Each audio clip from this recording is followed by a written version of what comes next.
Auntie Sermon for today. Oh my God, I love it so much.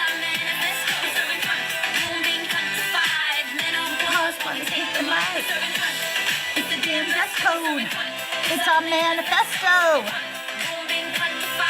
Menopause while we take the mic. Confidence high, no safety net. You look confused, you won't forget. We won't tolerate your disrespect. You're about to concede, little man, bet. You talk loud, but you're saying less. We speak once with confidence. Now step aside and let a cunt speak. Your contractors know you reached your peak. Mike's still warm, we ain't done yet. Let the silence sit, yeah, you felt that hit. This ain't rage, this ain't regret. This is convocation at its best. We're serving It's the damn dress code. It's our manifesto. Menopause while we take the mic. Hey, Forrest. Robin, welcome in. If you're friendly and you want to come up and hang out, come on up. I will be doing a sermon to start today, an Auntie Sermon. We're serving cunts. We're serving cunts. We're serving cunts. Block, blockity, block, block, block, bitch, I ain't gonna stop. So go ahead and block. Yeah. If this makes you uncomfortable. Good morning, Hit the YouTube. block. Good morning, Grana. Good morning, Lathe. Good morning, Did I make Kyle. you mad? Did I piss you off? Don't like the way I mock and scoff. You Mock mock pro-life. pro-life is that LGBT, Nazi adjacent, transphobe energy, misogyny baked in your theology, supremacy culture wrapped up as I don't have my rap morality. down. 'Cause you don't wait, Don't debate. Hit that block now, bitch. Don't hesitate. Don't start, don't fake. I didn't come to play. Ain't got time to fuck with you today.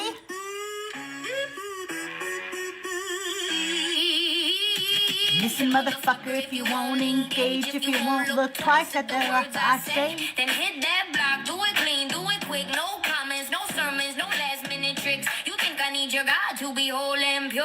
I'm atheist, feminist, solid and sure. I ain't into the grift. It's all a facade, it's a patriarchal system, so does God. Block me, block. Me, bitch, don't hesitate, I see you flinch. Block me now. Ain't no sweat off my brow. Hit that block, don't stick around. Block me now. Block me now. Yeah, pro-ice, pro-Trump, red hat on display. Same Same playbook as the KKK. KKK, you cheer for cages, call it law. What the fuck is the line drawn? If you rather Hey, fund Constant. wars than feed the kids. If you voted for a 34-time convicted felon. If you couldn't vote for a woman to save save your your life. life. Block now, bitch. Exit right.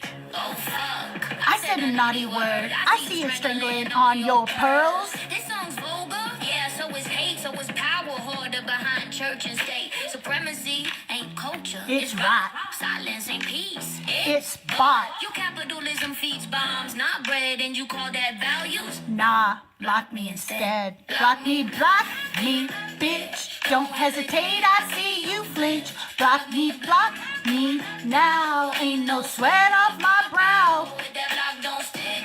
Block me Block me now. Block me now. You can go ahead and block me now. Hey, I'm not Nancy. shrinking. Hey, Loud Glitter. as fuck. Hi, I'm Tahir. still here, bitch. So now what? This ain't politics, this is belief. If my morals hit nerves, find your relief. No essays, no prize, no back and forth. Hit block. Hope your ass is the door number. Block me, Bitch, don't hesitate. I see you flinch. Block me now. Ain't no sweat off my fucking brow. Good morning, everybody. Good morning. So good to see everybody. You guys, if you're friendly and you want to come up and be a co-host today, the guest box is, but I'm actually going to change the background when we start, after I do my Auntie sermon, to God is evil, because apparently the Christians only want to fight, so we're going to let them fight. Okay, we're going to bring them up. We're going to spar. But I started it with this because they never come up for this. Good morning, silly goose. So I thought, okay, I'll start it here. Glitter. So I have time to do my Auntie sermon, right, without distraction from them. And then hang on 1 second. What did I do that? And then we'll switch to God is evil and let them come up. Okay? We'll play the game for a minute. Hang on 1 second. My nose is running. Sorry to do that in the mic.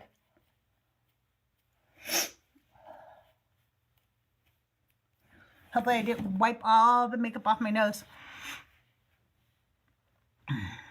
Thank you so much for the hearts, for the shares, for the likes. Once we get 20 people in here, can we get like a few more shares up? Once we get over 100 shares and 5,000 likes, I'll get pushed out. Also, do your heart me's and collect your points. Don't forget to go up there, click, and hit the claim, because that moves me up in the daily rankings, which helps push me out to the FYP too. Hi, Laith. How are you? And you got to repost. Yeah, and repost is good too. So we want to get the shares up to over 100. We're at 81, so I just need, like 19 more. Do all the little... Why is that my gift goal? I want to edit my gift goal. Yeah, I hit it. I gave you 1 rose. You're welcome. Thank you.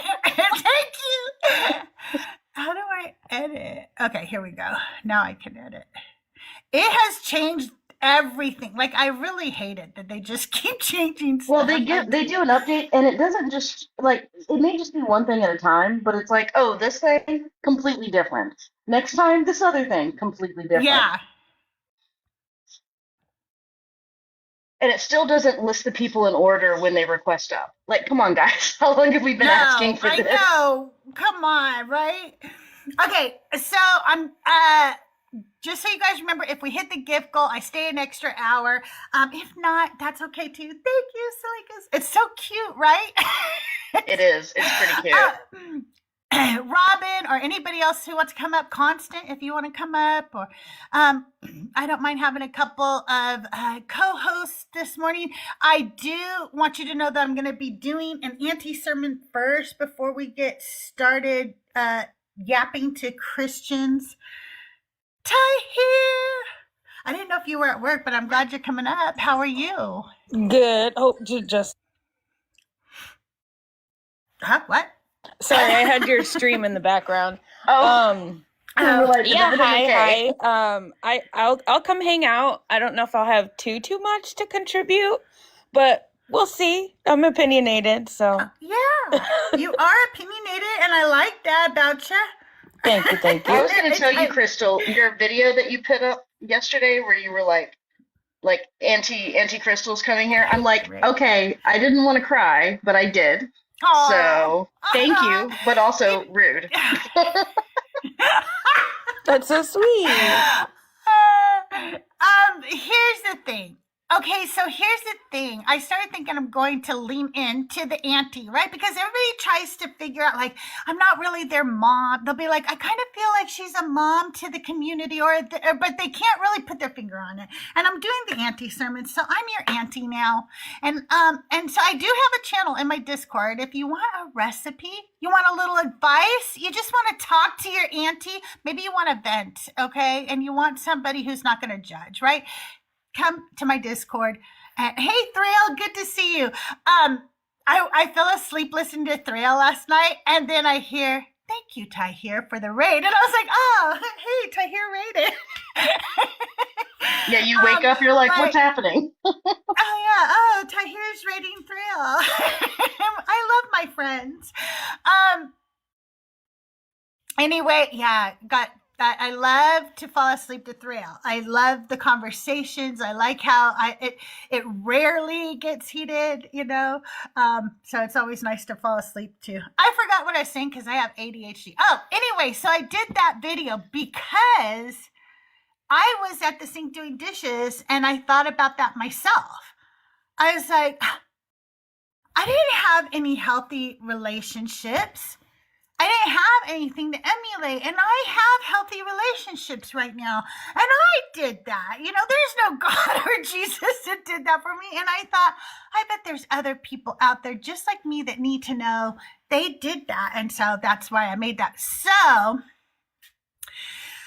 I decided from now on, when I have these little thoughts, I am going to turn on that camera and I'm going to tell all of you from your auntie, from hopefully your favorite auntie, the cool auntie who plays video games and likes 420.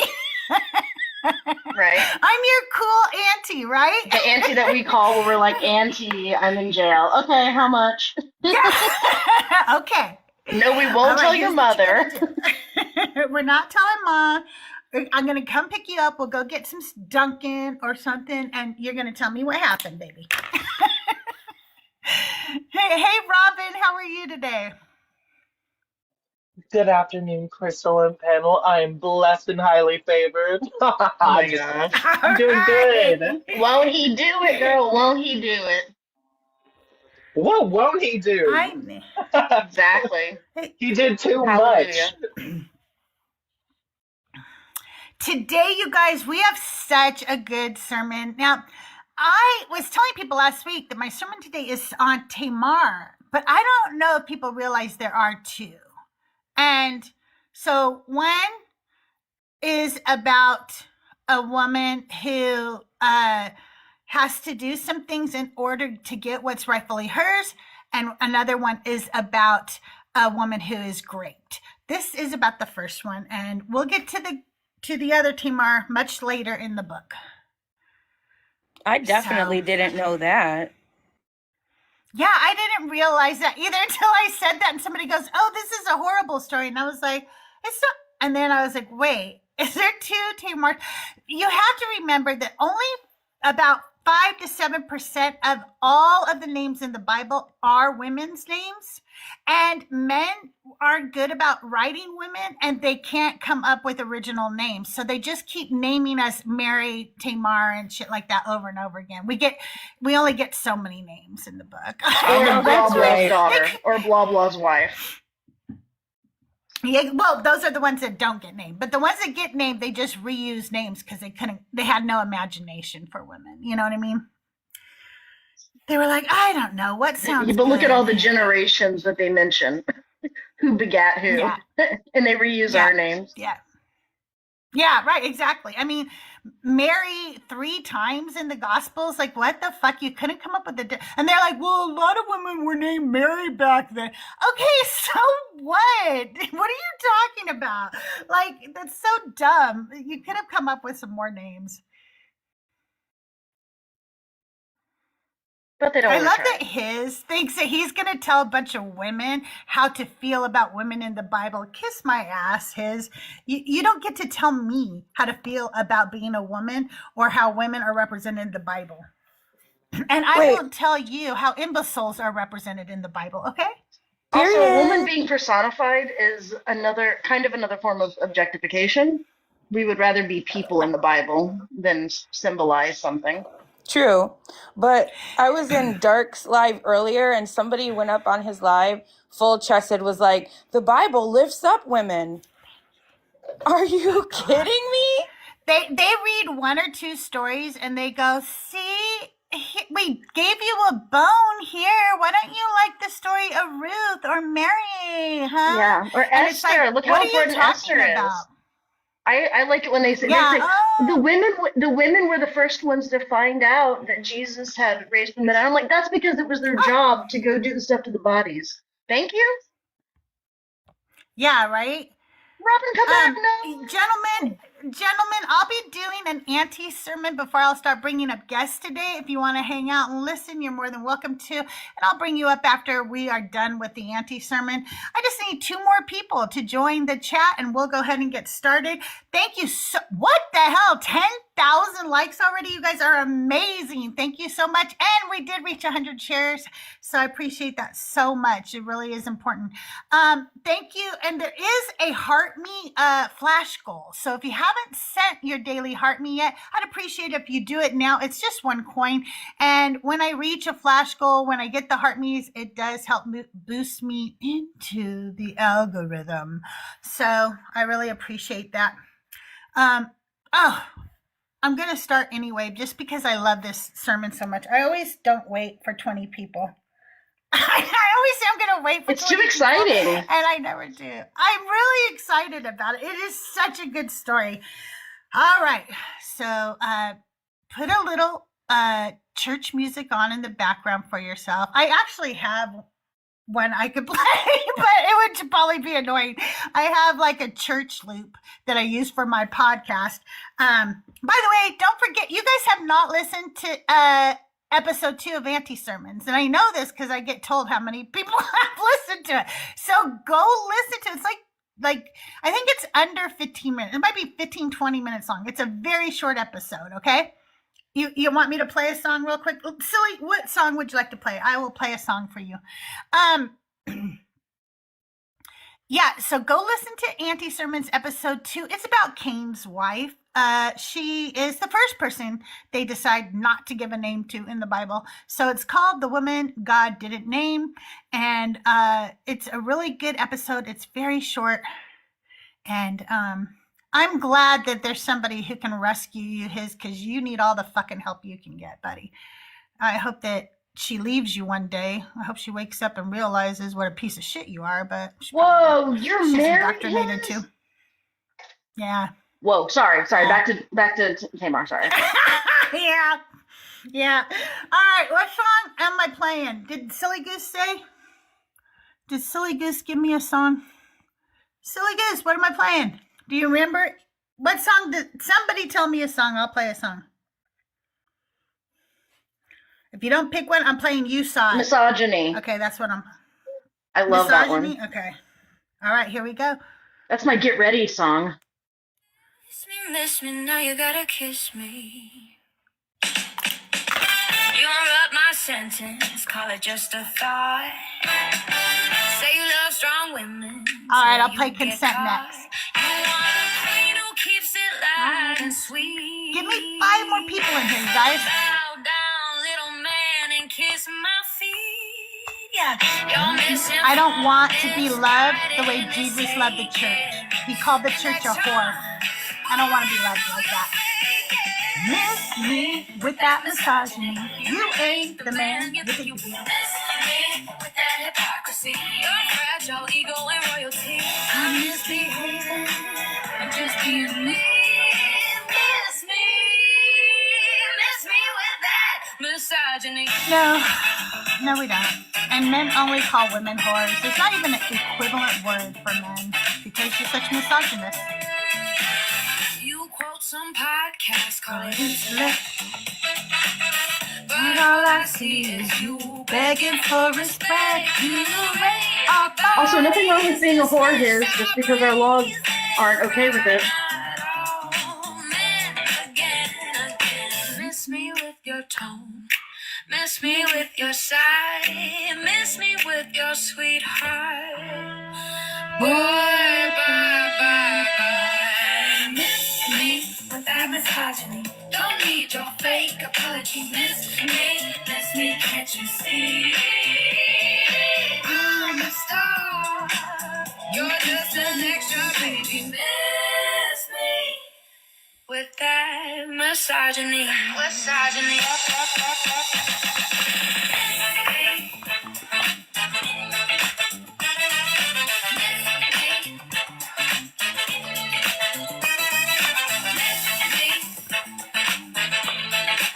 Birdie, thank you.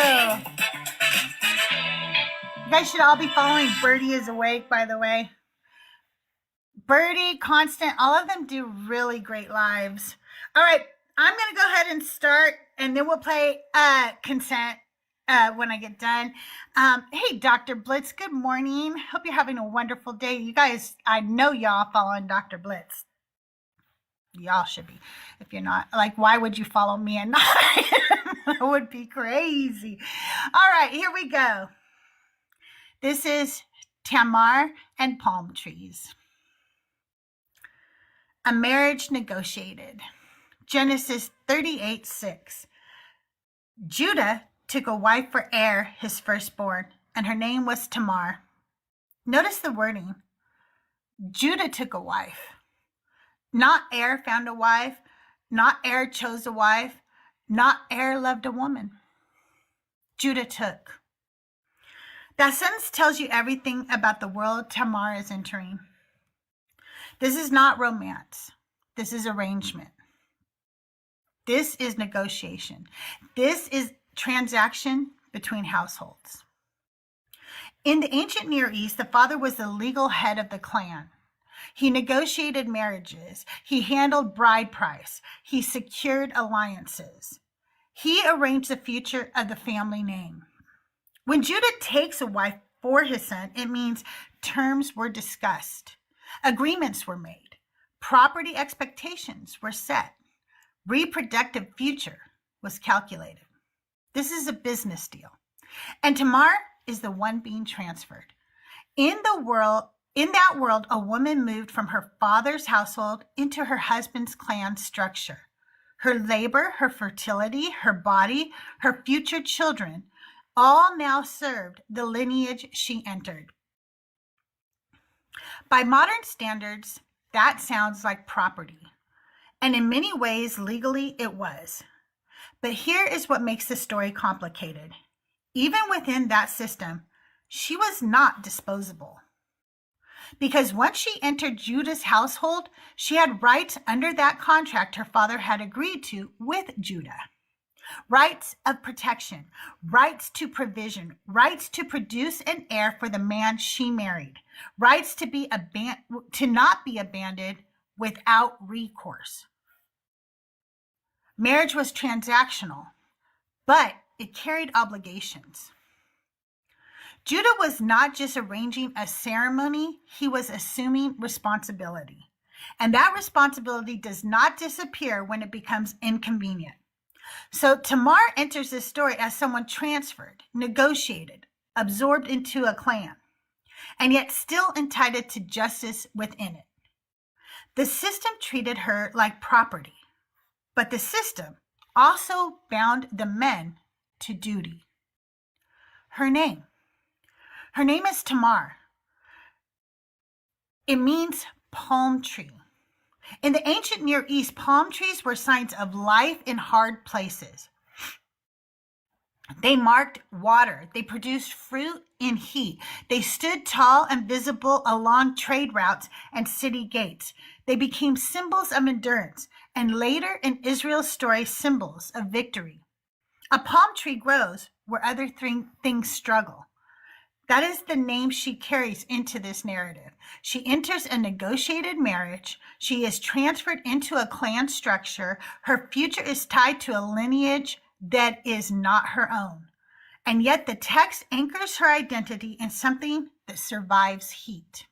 Palm trees are tall and strong. They don't bow to the wind. When I see them, I think of California, my home. I have always felt safe here. People complain about California. They complain about the traffic, the crime, the cost of living. But when I look at those palm trees, I don't see weakness. I see resilience. I see a state that does not bow easily. My politicians are not perfect, but the people here believe in protecting one another. Palm trees remind me of California. Tall, strong, and remarkable. Tamar, palm, resilient under the heat of things. Every verse Tamar is mentioned. Now I'm just going to read the verse where you can find it, and I'm going to read the verse to you. So this is just going to read like a list here, okay? Genesis 38:6. Judah took a wife for Er, his firstborn, and her name was Tamar. Genesis 38:11. Then Judah said to Tamar, his daughter-in-law, remain a widow in your father's house until Shelah, my son, is grown up. For he said, lest he also die like his brothers. Tamar went and lived in her father's house.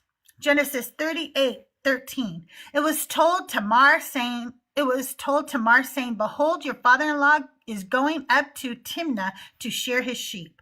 Genesis 38:24. About 3 months later, Judah was told, Tamar, your daughter-in-law, has played the prostitute. Moreover, behold, she is with child by prostitution. Judah said, bring her out and let her be burned. Genesis 38:26. Judah acknowledged them and said, she is more righteous than I because I didn't give her to Shelah, my son. He knew her again no more. Ruth 4:12. Let your house be like the house of Perez, whom Tamar bore to Judah, of the offspring which Yahweh will give you by this young woman. 1 Chronicles 2:4. Tamar, his daughter-in-law, bore him Perez and Zerah. All the sons of Judah were 5. Matthew 1:3. Judah became the father of Perez and Zerah by Tamar. Perez became the father of Hezron. Hezron became the father of Ram. This is the synopsis of her story. Tamar is given to marriage to Er, Judah's firstborn. Er dies. The text tells us he was wicked, but it does not tell us that Tamar did anything wrong, because she did not. According to the custom of the time, Judah instructs his second son, Onan, to fulfill the duty of a brother-in-law, to raise up offspring in his brother's name. Onan goes into her. But knowing the child could not be counted as his, he deliberately spills his seed on the ground so that Tamar will not conceive an heir for his brother. He enjoys access to her body. He refuses her legal security. He dies. Now Tamar is twice widowed. Judah tells her to return to her father's house and remain a widow until his youngest son, Shelah, grows up. But the text makes it clear Judah is afraid. He is not protecting Tamar. He is protecting his remaining son. Time passes. Shelah grows up. Tamar is not called back. She realizes she has been suspended, neither wife nor free woman, neither secure nor released. She sees that the duty owed to her will not be fulfilled. When Judah goes to Timnah to shear his sheep, Tamar removes her widow's garments, covers herself with a veil, and positions herself where Judah will see her. He does not recognize her. He believes she is a prostitute. He approaches her. He negotiates payment. He promises to send a young goat from his flock. This is not coded language. This is a sexual transaction. But Tamar does something brilliant. She asks for a pledge. In the ancient world, a pledge was collateral, security held until payment was delivered. If you promised something later, you left something valuable now. So she does not ask for jewelry. She does not ask for coins. She asks for his signet, his cord, his staff, his personal seal, the ancient equivalent of a signature, the cord that carries it, the staff that marks his authority. These are identity markers. If he refuses to pay, if he denies the encounter, if she is accused, she holds proof. She is not gambling. She is gathering evidence. 3 months later, Tamar is accused of prostitution and pregnancy. Judah orders her to be brought out and burned. She does not shout. She does not accuse. She sends the identifying items and says, I am with child by the man to whom these belong. Judah recognizes them. And he says, she is more righteous than I because I didn't give her to Shelah, my son. Tamar gives birth to twins. During labor, one hand emerges first and a scarlet thread is tied around it. But the other child breaks through first. His name is Perez. The other is Zerah. The line continues through Perez. Rabbinic teaching. In rabbinic teaching, she is overwhelmingly defended. Thank you. The rabbis notice something important. When Tamar reveals the signet, cord, and staff, she does not publicly accuse Judah by name. She sends the item and says, I am with child by the man to whom these belong. She also she allows him the dignity of confession. The rabbis lift that up as moral restraint. They say it is better to throw oneself into a fiery furnace than to publicly shame another person. Tamar could have humiliated him. She could have exposed him outright. Instead, she presents evidence and waits. That restraint, hang on one second, I need to let my doggy out. Second one.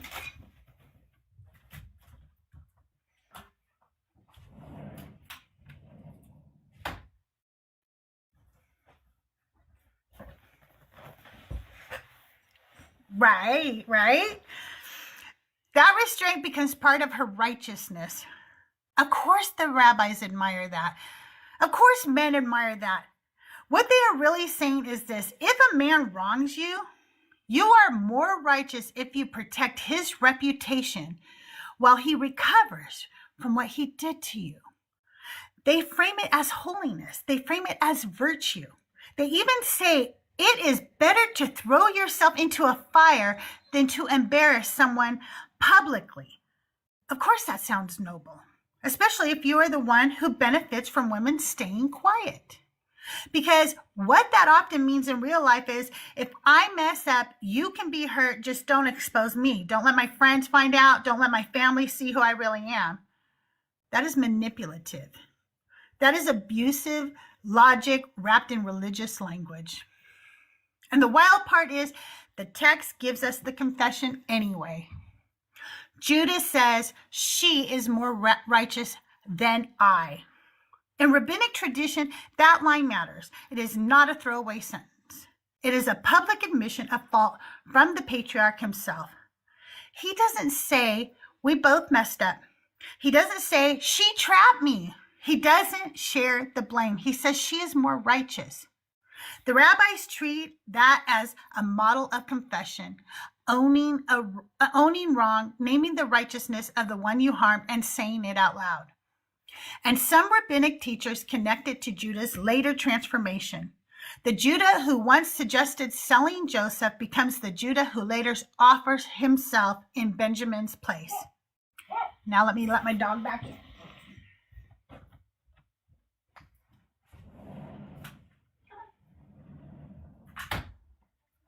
Go to bed.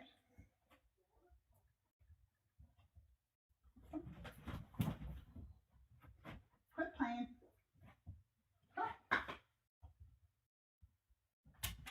Thank you. Sorry about that. That was cute. You said quit playing. He likes to pretend like he can't get up the stairs so that he can sneak around and go under the bed and go play and stuff when he's supposed to be behaving. In that reading, Tamar is the turning point. Her evidence forces his confession. Her restraint gives him room to tell the truth. Wait, did I read that? Yeah, okay. And that's not why Tamar did what she did. She is not being meek. She's being strategic. She gave him a chance. She presented the evidence without naming him outright. She allowed him space for confession. Why? Because if he recognized that she could have destroyed him and chose not to, there was a chance he might treat her differently. There was a chance he might treat their child differently. She was protecting her future. She was protecting her child's future. She was calculating the least hostile outcome available to her. That was not passive righteousness. That was strategy. Christian teaching. In Christian tradition, and now I have to let a cat out. Oh my goodness. This is what it's like when you live in a zoo, people. Don't have as many pets as I do. This is a cautionary tale. Relatable. Okay. In Christian tradition, Tamar is not ignored. She is named in Matthew 1. Judah became the father of Perez and Zerah by Tamar. Matthew includes her deliberately. Early Christian writers often say her presence in the genealogy proves that God works through complicated stories, that the Messiah's lineage is not sanitized, that grace moves through scandal, irregular unions, and vulnerable women. Some theologians even compare her to Mary, not in circumstance, but in significance. A woman whose body carries forward destiny. A woman whose pregnancy invites suspicion. A woman through whom the future changes. There are Christian sermons that honor her courage. There are scholars who call her righteous. There are commentators who point to Judah's confession as the moral center of the chapter. She is more righteous than I. That line matters. Judah, the patriarch. Judah, the father of a tribe. Judah, the ancestor of a nation. He says she is more righteous, and yet, when I speak to Christian men about this story, they often reduce her to one word: prostitute. That becomes the headline. They will say, well, she prostituted herself, as if that is the moral summary of her life. And what they do not seem to hear is what that reduction implies, because if she is nothing but a whore, then what does that say about the lineage?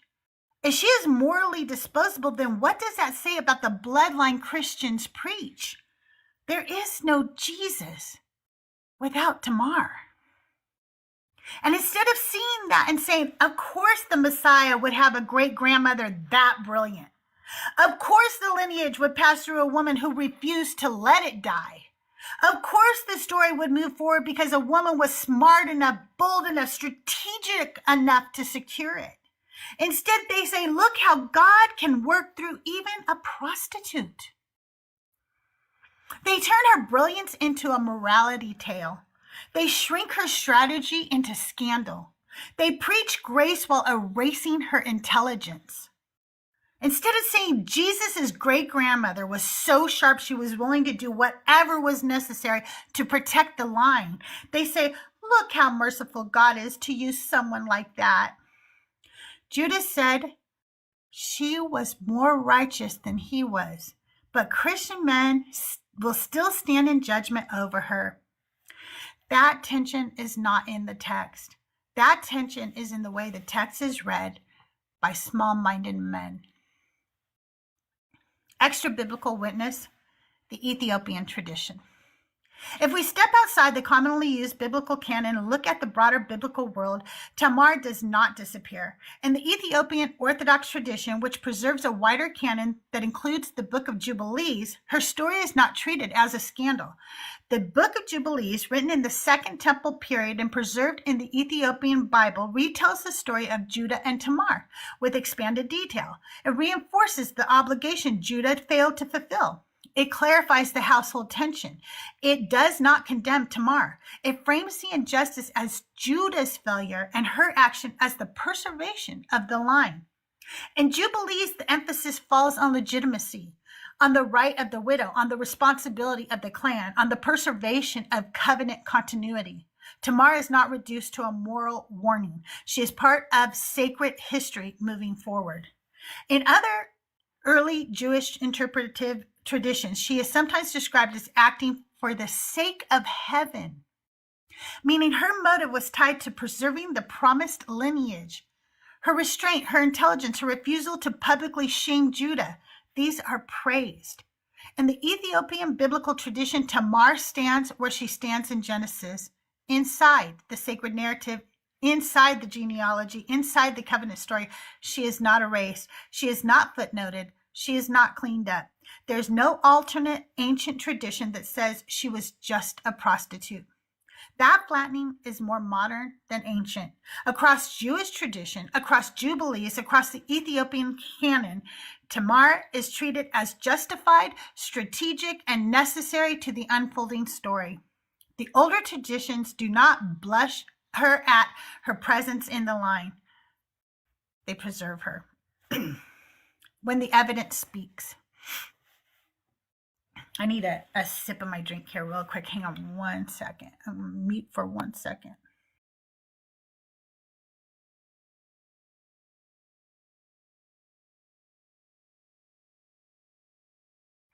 I didn't want to cough in your ears. Sorry about that. Okay. When the evidence speaks. Let's go back and look at what the story really tells us. Feel the heat rising off the stones. 3 months have passed. The whispers have turned sharp. The accusation has teeth. Bring her out. Burn her. You can hear the sandals scraping. You can smell smoke before flame. You can feel the crowd leaning forward, hungry for spectacle. These are men who speak a covenant. Men who invoke the God of the universe, men who claim authority, and they are ready to execute a woman because they are afraid of what her pregnancy exposes. Tamar stands there. She has already done the work. She identified the breach of duty. Judah failed to give her Shelah. The obligation was his. The law of the clan was clear. He stalled. She secured identity markers, not trinkets, not coins. His signet, his cord, his staff, the ancient equivalent of your signature, your seal, your authority. She waited for the accusation. She did not rush. She did not panic. She understood timing. And now when the fire is being prepared, she presents admissible proof. I am with child by the man to whom these belong. She does not name him. She submits evidence. You can feel the shift, the weight of the seal in Judah's hand, the cord sliding through his fingers, the staff he carries daily now burning in his grip. There's no argument. There's no counterclaim. There's only recognition. She is more righteous than I. That is the confession. That is the verdict. That is the moral reversal. We all remember Aaron Brockovich, the legal clerk that Julia Roberts played in 2000. Aaron learned how to play the game when she was just a file clerk. She did not start in a courtroom with a law degree and a leather briefcase. She started behind a desk, sorting files, answering phones, watching men in suits move paper like power. And while they underestimated her, she paid attention. The real Erin Brockovich has acknowledged that she used her appearance to her advantage. She understood how men reacted to her. She knew that a little cleavage, a little softness in her tone, a little performance of harmless could open doors that would otherwise stay shut. She was not sleeping her way into evidence. She was studying male ego. She knew that if powerful men thought she was decorative instead of dangerous, they would talk. They would relax. They would underestimate. And while they were looking at her body, she was reading their files. While they were assuming she was a stupid little clerk, she was building a case that would cost a corporation hundreds of millions of dollars. She gathered water tests, medical records, internal memos, signatures. She walked into rooms humming with fluorescent lights and corporate confidence. She slid documents across polished tables, and when the proof hit the surface, the room went quiet. This is where she is Erin Brockovich, because Tamar did the same thing. Tamar understood how men see women. She understood how desire clouds judgment. She understood how ego loosens hands. She used what was available to her inside a system that denied her formal power. The same system that uses women as props for male gratification is furious when women learn how to use that gaze as leverage. When women weaponize what men commodify, they get called names. Whore, seductress, manipulative. I have heard a woman call Jesus' great-grandmother a whore for selling herself for goats. They missed the point. Tamar was not selling herself. She was securing collateral. She was building a case. She was taking down a patriarch who thought he could stall her into silence. Erin Brockovich took down a corporate conglomerate with documentation and nerve. Tamar took down patriarchal negligence with evidence and timing. Both women understood the rules. Both women used the system's blind spots. Both women were judged more harshly for their strategy than the men were for their failure. And let's remember, in the end, she was more righteous than Judah. Let's bring it back to her. Because after all the dust, after the evidence, after the comparison, we are still left with Tamar. So many people read this story and see only one thing, a woman prostituting herself. They do not see breach of duty. They do not see legal leverage. They do not see strategic timing. They do not see preservation of lineage. They see sex. And somehow, when men slaughter entire populations to secure land, when men wage war to expand borders, when men manipulate law to protect power, that is called leadership, that is called strength, that is called destiny. But a woman uses the only leverage available to her inside a system designed to silence her, and the response is, burn her. The Bible itself does not call her immoral. Judah says, she is more righteous than I. Judah, the patriarch, the father of a tribe, the man whose name is Judah, a tribe of Judah. The word Jew comes from Judah. Judah is the father of the Jewish people. And he says she is more righteous. Let that sink in. The father of the tribe that becomes the Jewish nation declares that Tamar is more righteous than he is. The text does not stutter. The text does not hedge. The text sides with her. And yet generations later, people still flatten her to a whore. They missed the point. These men who claimed covenant, who claimed Yahweh, who claimed divine backing, were too afraid to act, too afraid to honor obligation, too afraid to risk loss, too afraid to trust the very God they preached. Their fear nearly severed the line. And Tamar, watching it happen, understood something they did not. If the promise is going to survive, someone has to act. So she did. Not because she was immoral, not because she was reckless, but because she could see the cowardice clearly. She could see the lack of faith. She could see the stall. She could see the collapse coming. And instead of waiting for men to grow some balls, she took responsibility for the future. And if Christians are going to preach that Jesus comes from the line of David, they need to understand what that means. No Judah, no Jews. No Jews, no David. No David, no Messiah. There is no Jesus without Tamar. The great-great-grandmother in the lineage did not sit quietly while weak men delayed destiny. She moved. And instead of seeing that brilliance, instead of seeing that strength, people still reach for the easiest label, whore. Women have carried that word for centuries, thrown at us for surviving, thrown at us for using leverage, thrown at us for refusing to disappear. It is time to stop accepting the labels men hand us.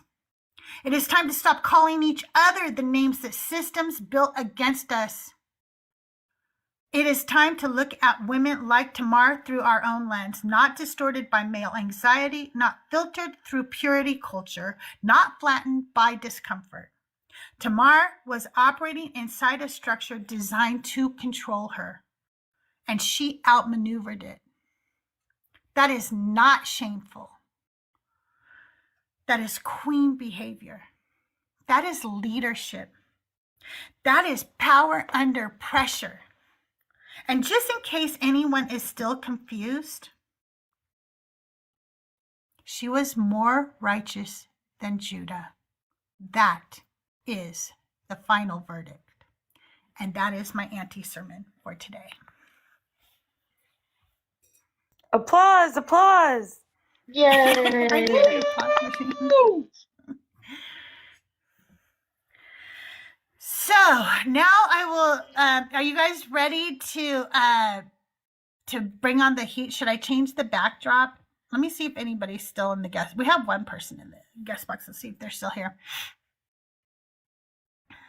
I don't think they are. I'm going to change the backdrop and we will choose violins. Okay. Let's go.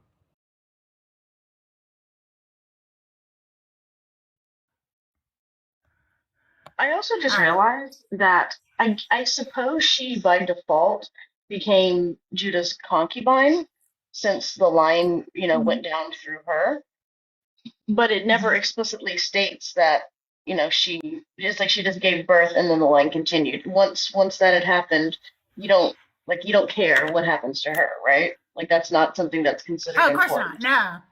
Oh, no, that's not important at all. No, no, no. We do not care. What happens to a woman once we use her body? That's not important. She's just a vessel to continue the I think line. it's also I think it's also really telling that in today's time people are calling her a whore.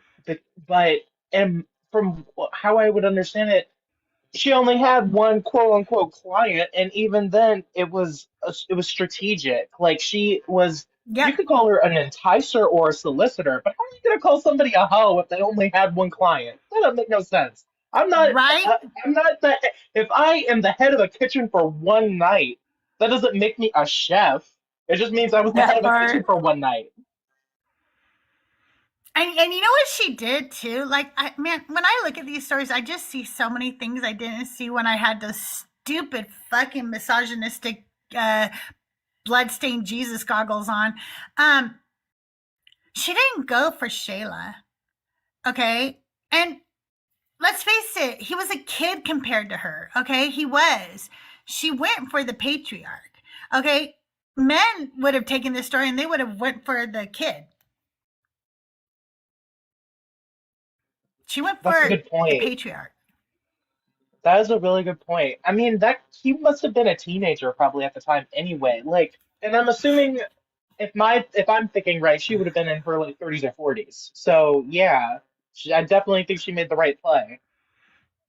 Right? Absolutely. Absolutely. Men would have been, I was owed her, so I'm going to go for her. But she was like, first of all, ew. She probably was like, ew, I didn't want Shayla to begin with. And, and then she was like, I'm going to go for the patriarch. He's the one who negotiated all of this and then fell through. So he's the one who owes me, you know?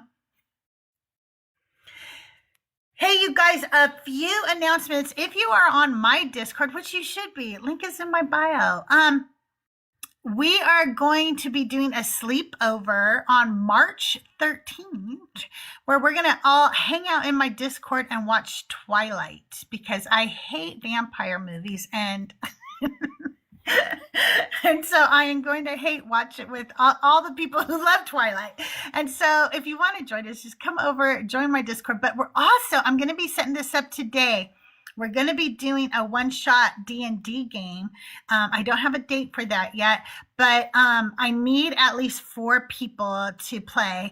I have a dungeon master. Mech Jack has volunteered. He's amazing. And we're going to play like the 1980s like rules or whatever. So if you want to play some D&D for a one shot, it won't be a regular continuing game. It'll just be a one shot. Let me know. Join the Discord. Yeah, I think that's also I put a question in there for the week. So make sure you go answer the question. We're helping each other deconstruct through a series of questions. I got the idea from Board Agnostic, who puts a question in their Discord, and I was like, I love that. Helps you think about your deconstruction and where you're at. I love it. I don't go.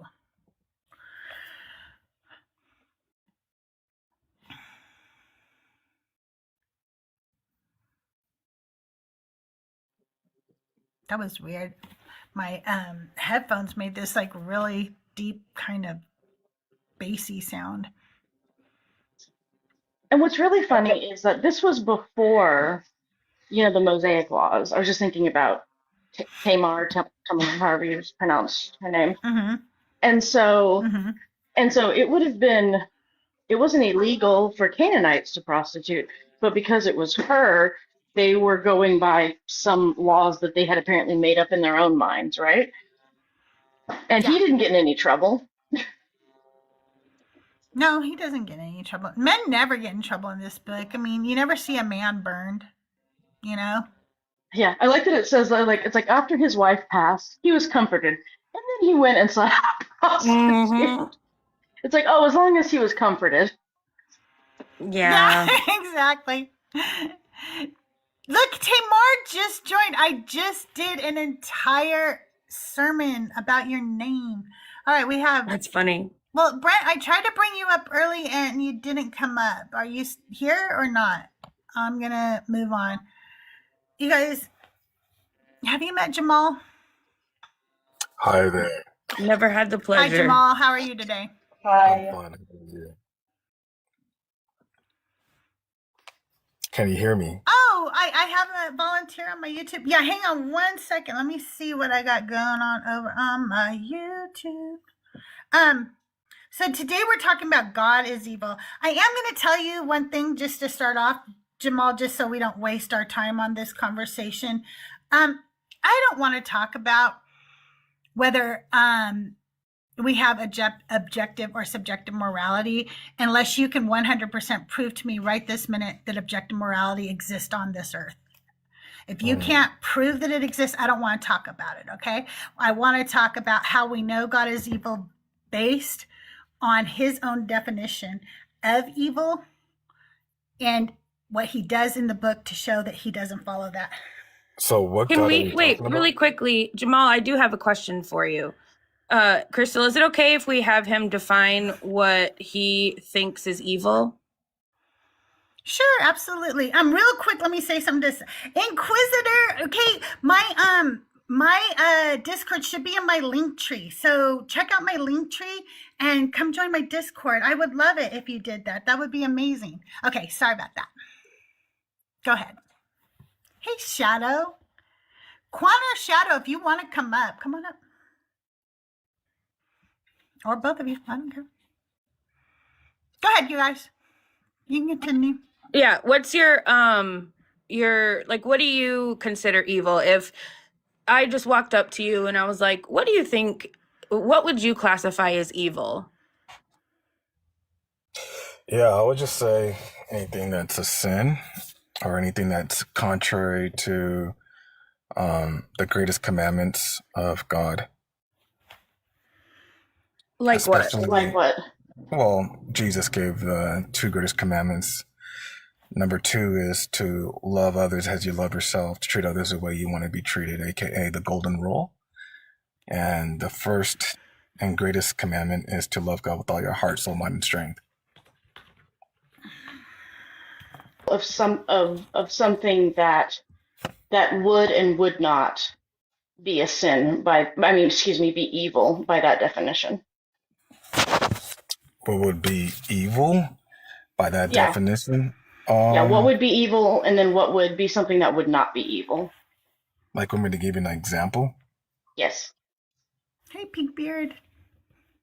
Yeah, I would say,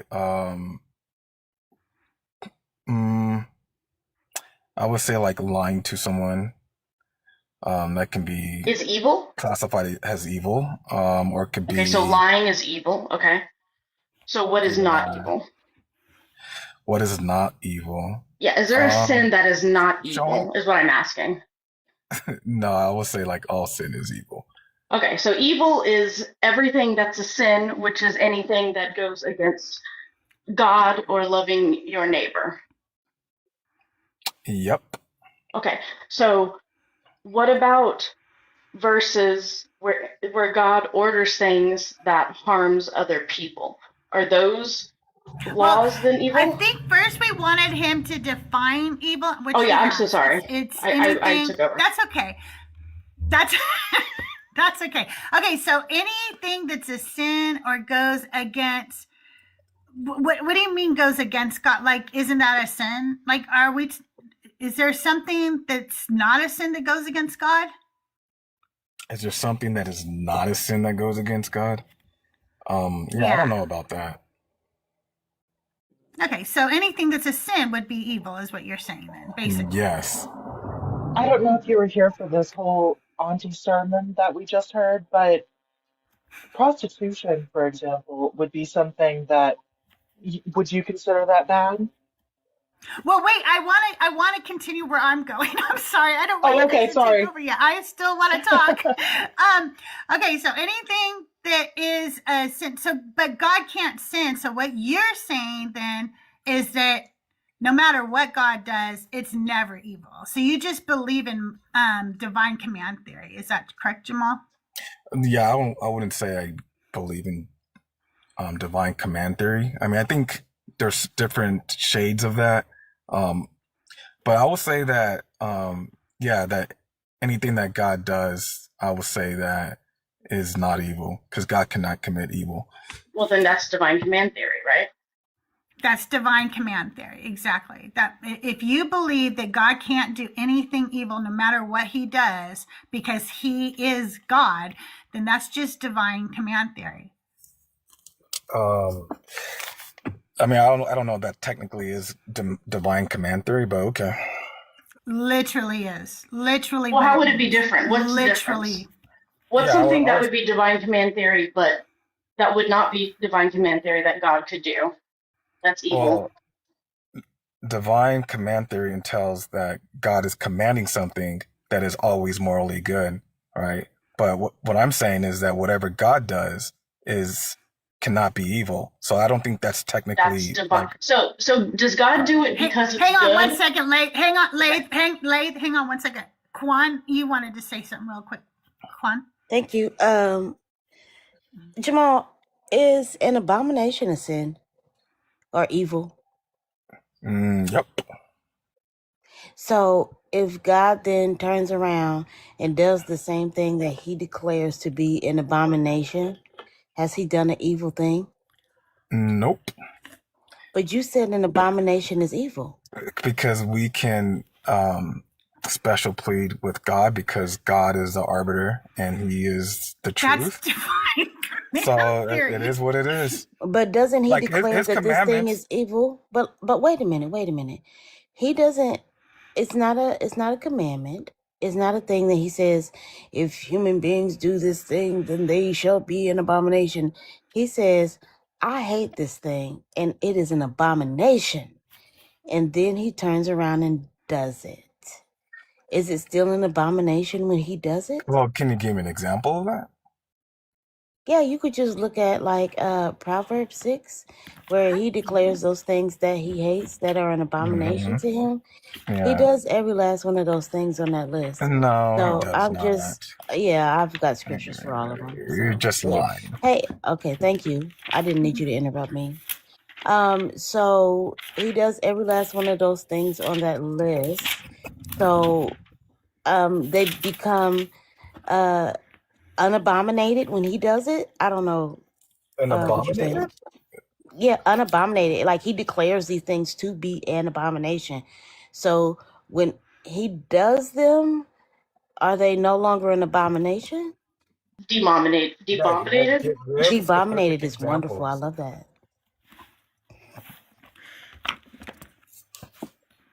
Yeah, can you give like specific examples? Yeah, I just Do you want me to read in Proverbs 6, Quan? And then you can give the examples of where he goes against you? sure. What verses am I reading? I think it's what 18. These 6 things the Lord hates. The 7 on the Oh, bottom, yeah, something there it like is, 16. that. 16, yeah. There are 6 things the Lord hates, 7 that are an abomination to him. Haughty eyes, That's a not lying God. tongue. Not God. Excuse me, Jamal, don't do that. Don't do that, okay? When I'm reading or talking, you mute up and be quiet, okay? And then I'll respect you and you respect me, okay? Haughty eyes, a lying tongue, and hands that shed innocent blood, a heart that devises wicked plans, feet that hurry to run to evil, a lying witness who testifies falsely, and one who sows discord in a family. Now, we'll take them one at a time, and Mini Quan can show you, okay? Yeah, so go ahead, Quan. Thanks for the second permission. Crystal giving me the first one. So, Hey, Empress. So a proud look, like that's just like arrogance or self exaltation. Like he does that all the time, right? Yep. Are you okay, Jamal? Are you Yeah. an adult? I thought you were because, I'm I've sorry. known you for years. So if you can't I'm be an an adult, adult. then I'll mute you so that she could talk, okay? Because I'm not going to listen to you giggle like you're in middle school because you can't handle your emotions. It's very emotional of you. Go ahead, Mini Quan. Yeah, Jamal, don't run, okay? I want to hear this. So, where he's saying things like, I am Yahweh and there is none else, right? Where he asked Job, and he's like, where were you when I hung the constellations in the sky? Like he's always, exalting himself. He's extremely arrogant. I don't think there's any Can case I respond against now? God doing things like that. Now, while she's talking, did you not hear that her voice was still talking? We wait, and when she, stops for a second, then you can respond, okay? Because that's how conversations work. When we talk over each other, people who have closed captioning for the hearing impaired cannot tell who's talking, and they cannot follow the conversation. Now you can respond. Yeah. So I think what you just said is a bunch of nonsense, and you're reaching. And I don't think what you said was actually compelling. It's not going to convince anyone that God is. So is can you give your prideful. argumentation for So, why it was? I'm about to get into it, and I'm not even insulting the person. I'm just saying that her case that God is proud so prove that it is. That's what I'm about to do, but you keep give some interrupting me. verses. Yes, Jamal, I'm about to do it, just but get to the point. Jamal, can I get into it? To the point. Like, can you stop bullying me? Like, this is like so sad Jamal, on you guys. Calm down. Like, stop bullying me. Let me talk. Calm down. If you're gonna say that I'm bullying you, you have to leave, and you know that. Okay, then go ahead and bully me off. Bye. Go ahead. Bye. Bye. And you guys can block Jamal for Jesus, please, because if he does that, he knows what he's trying to get the live taken down by accusing me of something because he had no argument to Quan. So me telling him to get to the point, he had to cry because he was like, oh no, I have to prove myself. So I better say something that's going to get them in trouble. I get their live taken down. Poor Can one of you Muffin. please find Jamal and block him? One of my mods, please find Jamal and block him. Yeah, I called. Hey, I knew he was gonna run. Yeah. Oh, you don't know how? You should be able to look through the people up here and find him and block him. If not, I'll find him later and I'll block him. J-Rob was in the guest box, but he ran too. Oh, J-Rob. Hey, Shadow. Hi, Mini Quan. How are you all doing? Hello, lovely. Hey, Mini Quan, Hope would like you to still go through the verse and show the rest of your evidence for it because they're taking notes. Okay, sure. You're reconstructing or deconstructing, Hope? Why would you reconstruct? Don't do that. Hey, Eddies. Well, hopefully, if you are considering reconstructing, this gives you a good reason not to, because this guy waivers. It was deconstructing. Oh. So, as far as like the proud look is the first one. I have Isaiah 45, 5-7, where he's like exalting himself. Like, you could pretty much open the Bible to any part. God's like, I'm the only one. Like, there's no case against that. A lying tongue. So there's that Ezekiel 14:9, where God says, if the prophet is deceived and speaks a word, I, the Lord, have deceived the prophet. Right? So what is a lie? It is a verbal deception. And if he gives that deception to hand to the prophet, then he is the liar. He's the original lie. Yeah. Hands that shed innocent blood. Uh, the unaliving of all of Egypt's firstborn, like that had nothing to do with the conversation with Pharaoh. Like those people were completely innocent, and he even went the animals. The firstborn of the animals, even if a person was enslaved, but they didn't have that blood marker on their doorpost, their firstborn were unalived. Like, no case against that. A heart that devises wicked plans, where he admits that he is the one that creates evil. But here's the thing. Leviticus 26, 26, 29, where he tells them if they don't obey him, he's going to punish them 7 times over for their sins, and that they're going to eat their children, right? This hadn't been mentioned before. He is the originator of eat those babies, right? That he came up with that idea. And I don't Yeah. think there's any justification for, or how it could be righteous to curse somebody to eat their children. That's wicked. Right? That is really fucking wicked. Yeah. Yeah, it is. Like, I don't think I would even come up with that, right? Like, if I was thinking, I want to get revenge on somebody, I would go like, I hope you unalive or something like that. I wouldn't go, I hope you starve so badly that you eat your own children. What? What? Yeah, wicked is the perfect word crazy. for it. Like, seriously. He could have made like everybody's pinky finger wither up and fall off or something. Like he could have done anything. But he's like, you're going to eat your kids. That's pretty wicked. And that idea originated from him. Number 5, feet that are swift to run to evil or run to mischief, it says I have. You remember Uzzah, where he was like trying to prevent the ark from falling down? Like he acted so quickly. Bam. Yeah. And like it took no time. He didn't even consider like they're bringing the ark back. They're celebrating. Everybody's happy. We're finally getting it back from the Philistines, and we're gonna be blessed. And the oxen jet forward, and the cart jostles, and he perceives that the ark is getting ready to fall. The precious ark that they all care about, and he doesn't want it to fall and be dashed into pieces. So he like reaches out to stabilize it, which is an automatic response. Plus, we have by the way. reflexes it's an automatic response. Our brain goes catch that before it falls.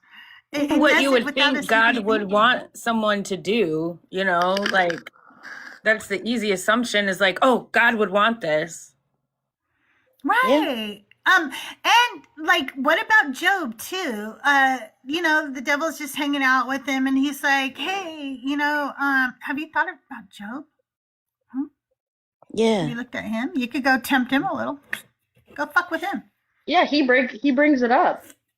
Satan was just telling him what he was doing, and then God was like, You want to drag my buddy through the mud? So I always wonder what was the one that he didn't hate but was an abomination. I always like to think about which one. Oh, no. They're all. Well, no, because doesn't it say 6 things that God hates, 7 that he finds abominable? Yeah, they're all 7.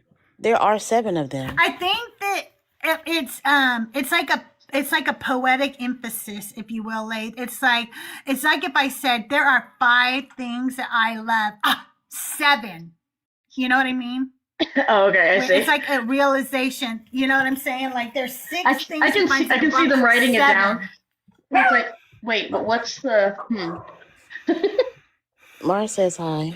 Well, also these were things that that they chanted and sang. So that's why a lot of times the Old Testament sounds repetitive and boring, because it was meant to be like a chant or to be something you sang. Oh yeah, I always forget that. So it was supposed to be a little poetic,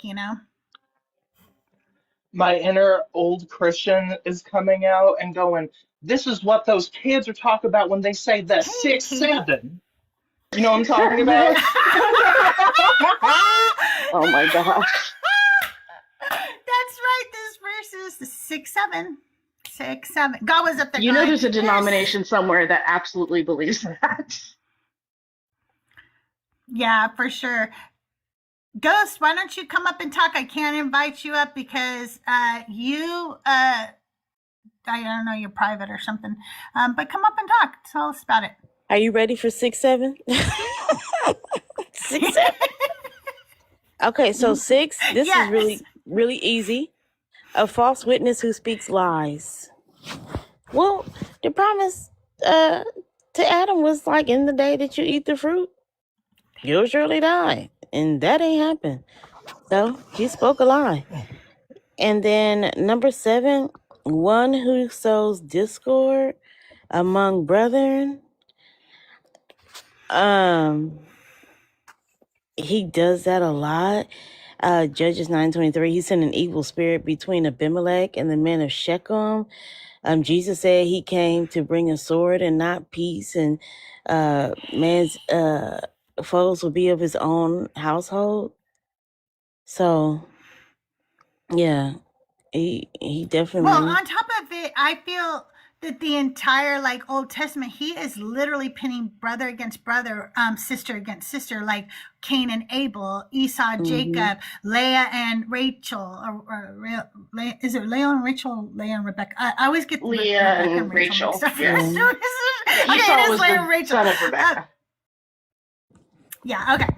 I always get the Rachel and the Rebecca mixed up. Oh, I cannot keep those two women apart for some reason. But anyway, like he does that. He loves it. He thrives on there being discourse. Separating families.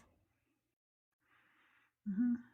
Yeah, what's the thing about, like, if your brother speaks against the Lord, unalive them or cut them off? I can't remember which it is.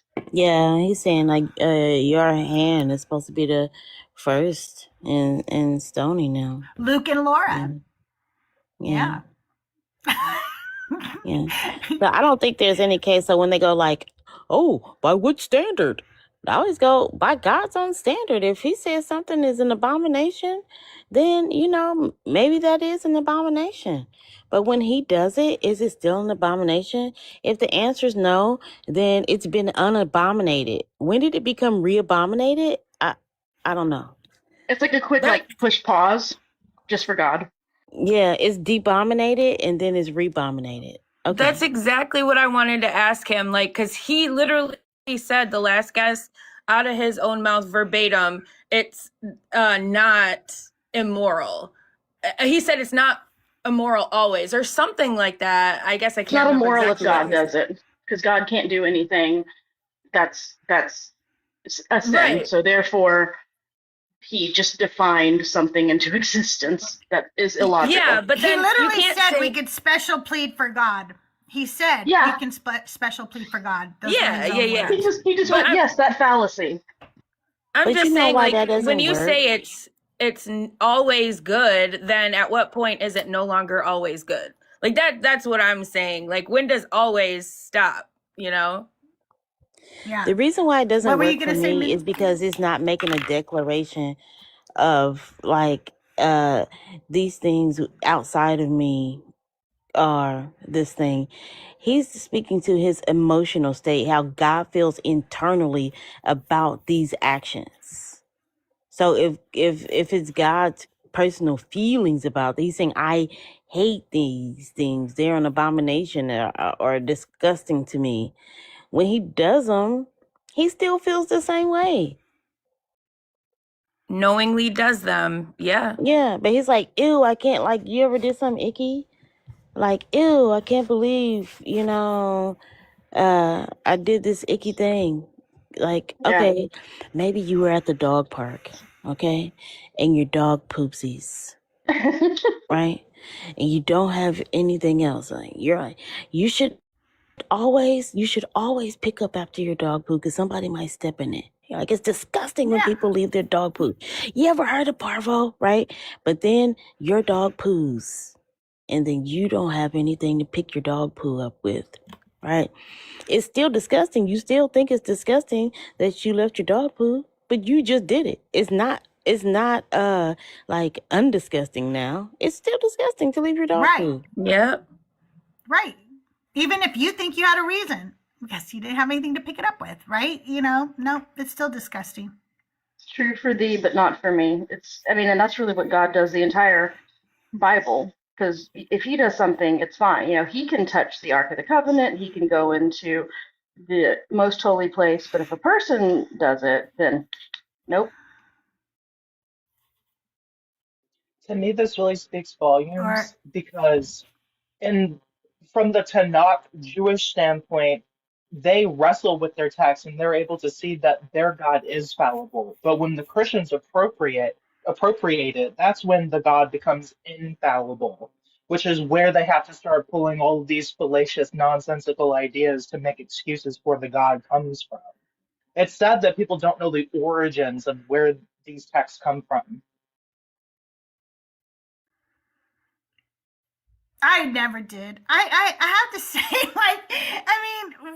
you're taught to not look at these things, You're indoctrinated into this religion as a child, and your parents teach you whatever kind of flavor of Christianity they are, right?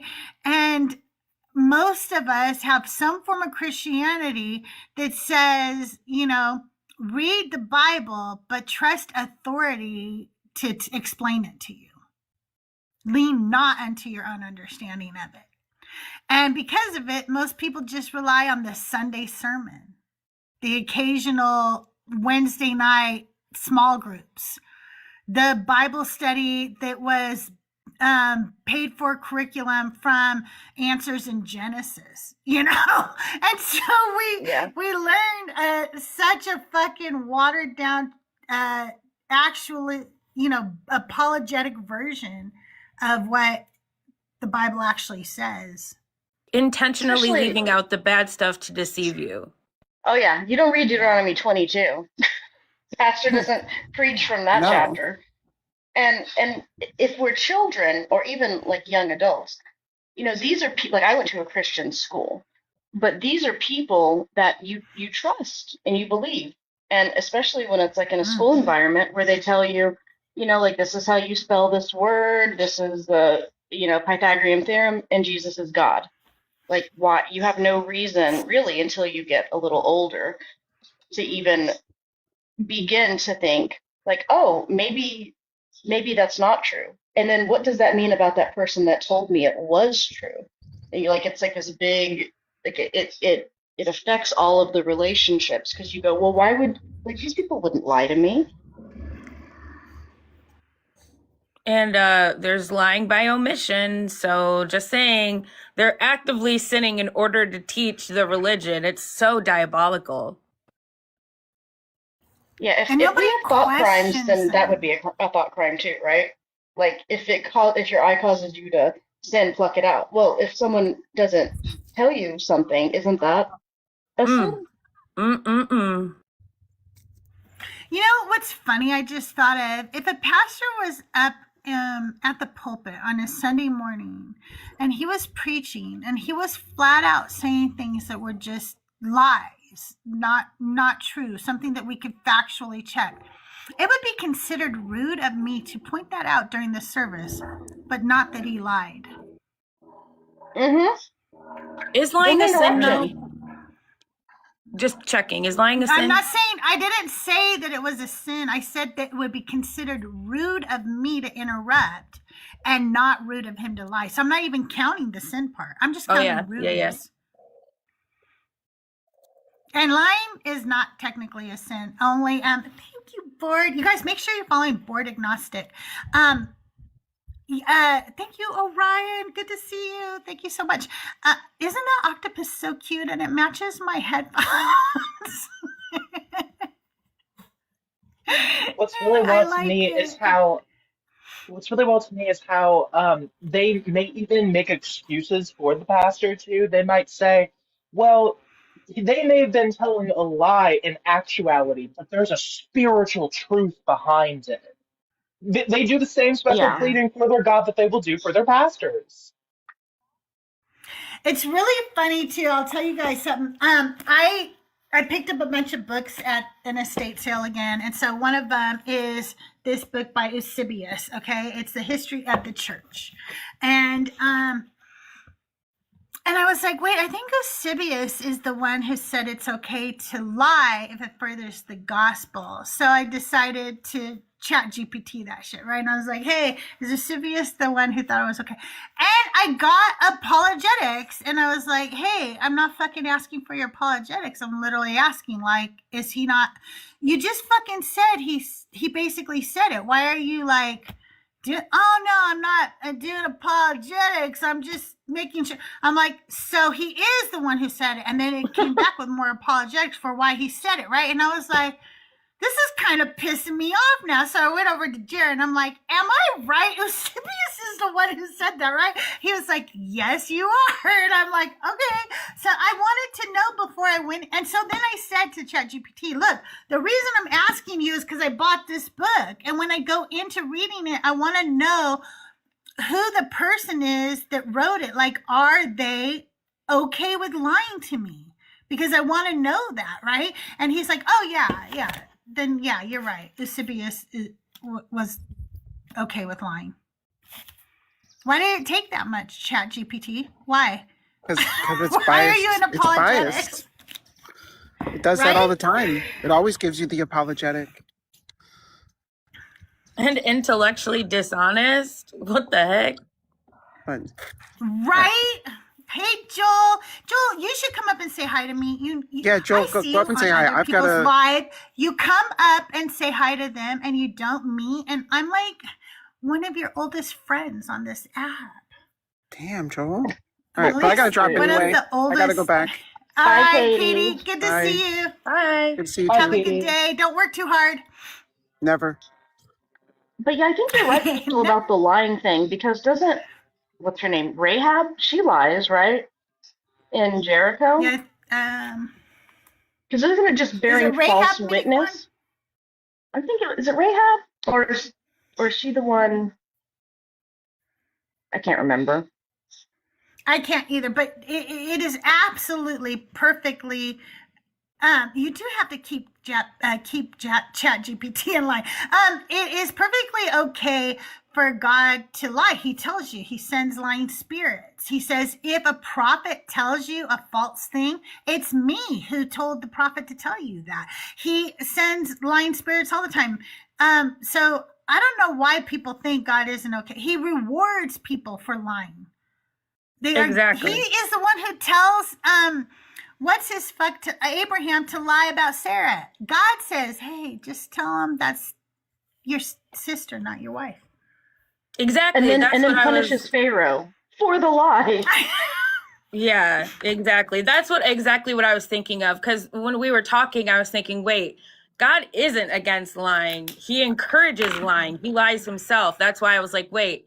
Okay, so that's not a bad thing, according to the Bible, anyway. No, it's not.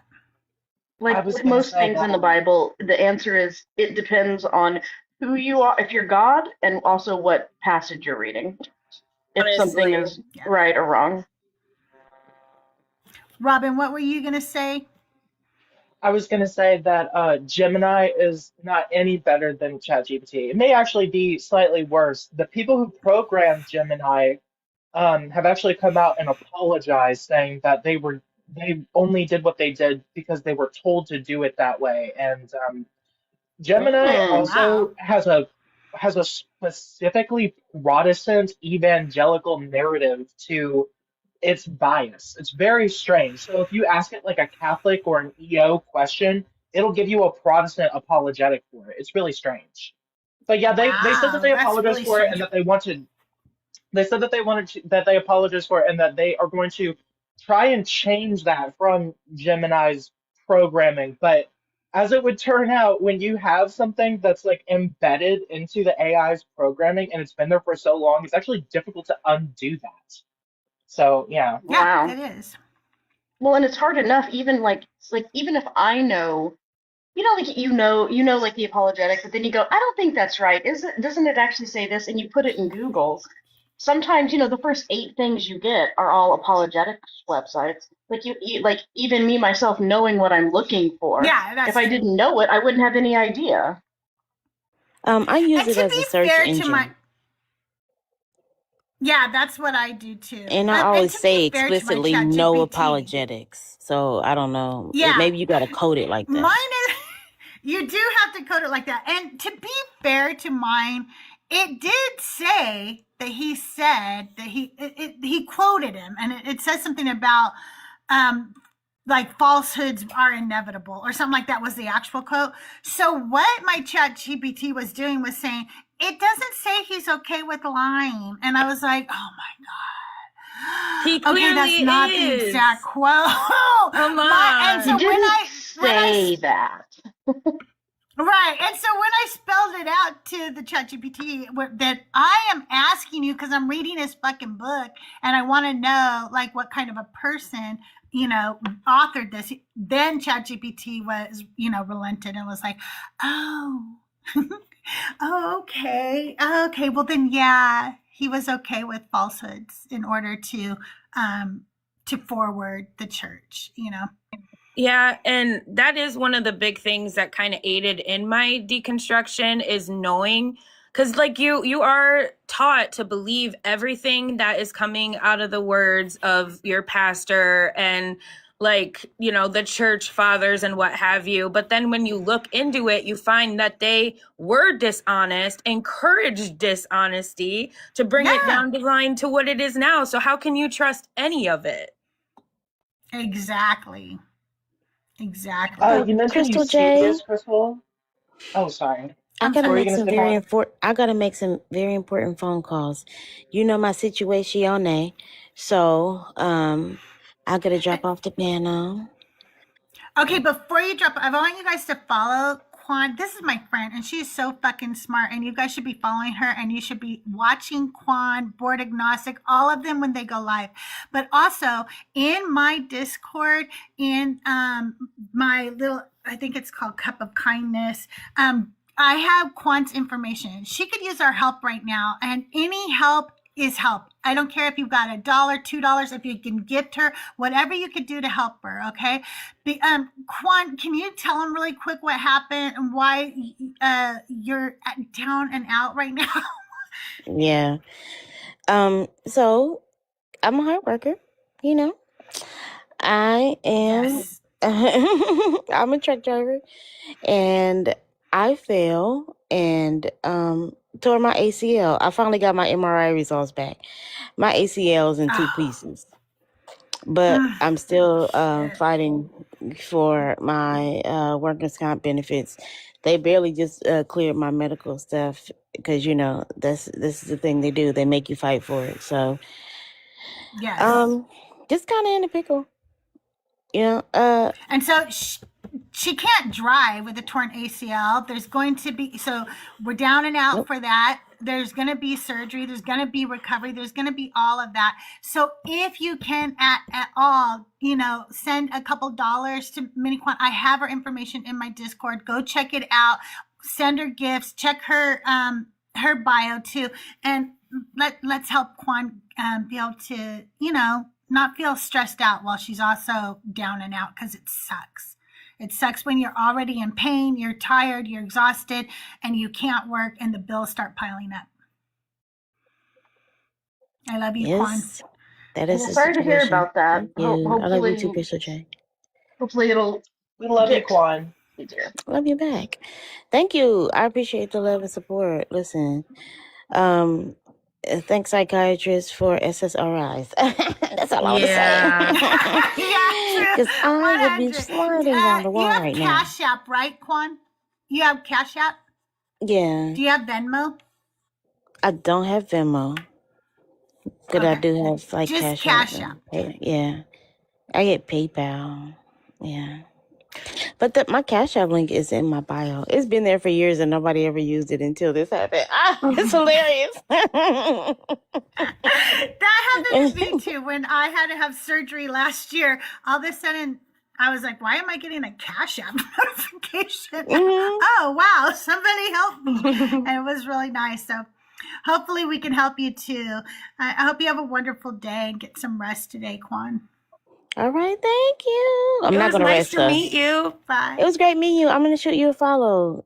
You Yeah, know, thank Good meeting you. you too, Quan. so sometimes what? So sorry Why about your you're not just meeting me? Cut circumstances.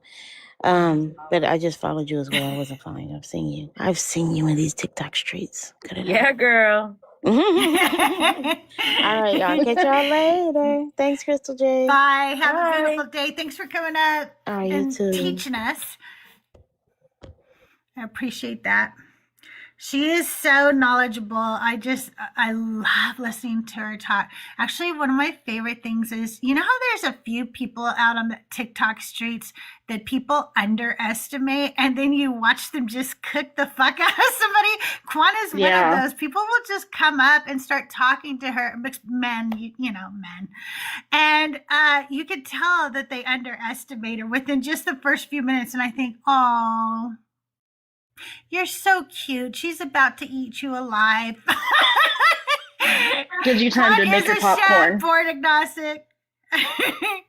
Board agnostic is a chef too, by the way. But there's something about the way Quan cooks. I just fucking love it. Quan's the one who told me, like, oh, you should play Divine or Decline with Christians, and then you could show them that they don't have the Holy Spirit. And I'm like, oh, that's brilliant. Thinker and I are going to do that one night on her live. So I'll let you guys know when we do that. Fun. It's going to be fun. Yeah. I was just going to say, though, like, first of all, it felt like an honor listening to Quan's list and then breaking that shit down. But also, I really think that guest ran from Quan, because that guest was like, no, I can't go up against this. And rightfully so. Oh, yeah. Oh, because Jamal knows Quan. Like, Jamal knows he cannot be here. I was like, oh, man, Jamal. So what I started doing this past week to get more Christians in here, Mama Bash always does it, so I just took her lead. I started following Christians, and then I could send out the link to them and stuff. So I followed Jamal this week. I had followed, like, J-Rob this week and stuff, because I used to, like, just couldn't stand them, so I would like block them and stuff. But I was like, no, let's bring them in. So Jamal fell for the bait. I wish there was like a friends list and then like a sideness. Sorry. I'm sorry. Oh no, I'm sorry. No, you go first. I was gonna say, I wish there was like a different category. Like, you know, it's like, oh, I'm following you. And then it's like, oh, I'm following you, but not because I like you. Like, I'm just following you. But like, don't get in my algorithm. Right. I was going to say that's actually a really smart tactic because, well, I've heard in atheist like groups, people are like, I think it's really weird that this person's following a bunch of Christians. Now I'm seeing why you might do that. You can actually send out your live streams to the Christians and hopefully get engagement. That's really smart. Yeah. I was gonna say earlier Mama too. Bash is really smart. I was gonna say earlier that the conversation kind of shifted about Eusebius. He is a liar, and he's been caught in a lot of lies, and a lot of historians call him out on his lies. So whatever you're reading from him, it's interesting. You have to take whatever he says with a grain of salt. And actually, how much I learned about Eusebius lying comes from Thinker and Quan. Both of them have given me, like, I've heard them talk about the many different examples where Eusebius has just been dead ass caught in a lie. Mm-hmm. I love it. Jerem said, Eusebius, UCBS. That's perfect. I love that. Yeah, so I just started in the introduction, and, you know, I'm highlighting a little bit as I go through. And it says, within this work, what should we know of the progress of the early church, its rapid extension, its glorious enthusiasm, energy, and vitality, its tribulations, persecutions, and martyrdoms? Everything in that sentence is just wrong. First of all, its rapid extension, it wasn't that rapid. And when it did rapidly, it was because of the sword. Its persecutions and martyrdoms, we have absolutely zero evidence that any of that fucking happened. Shut up.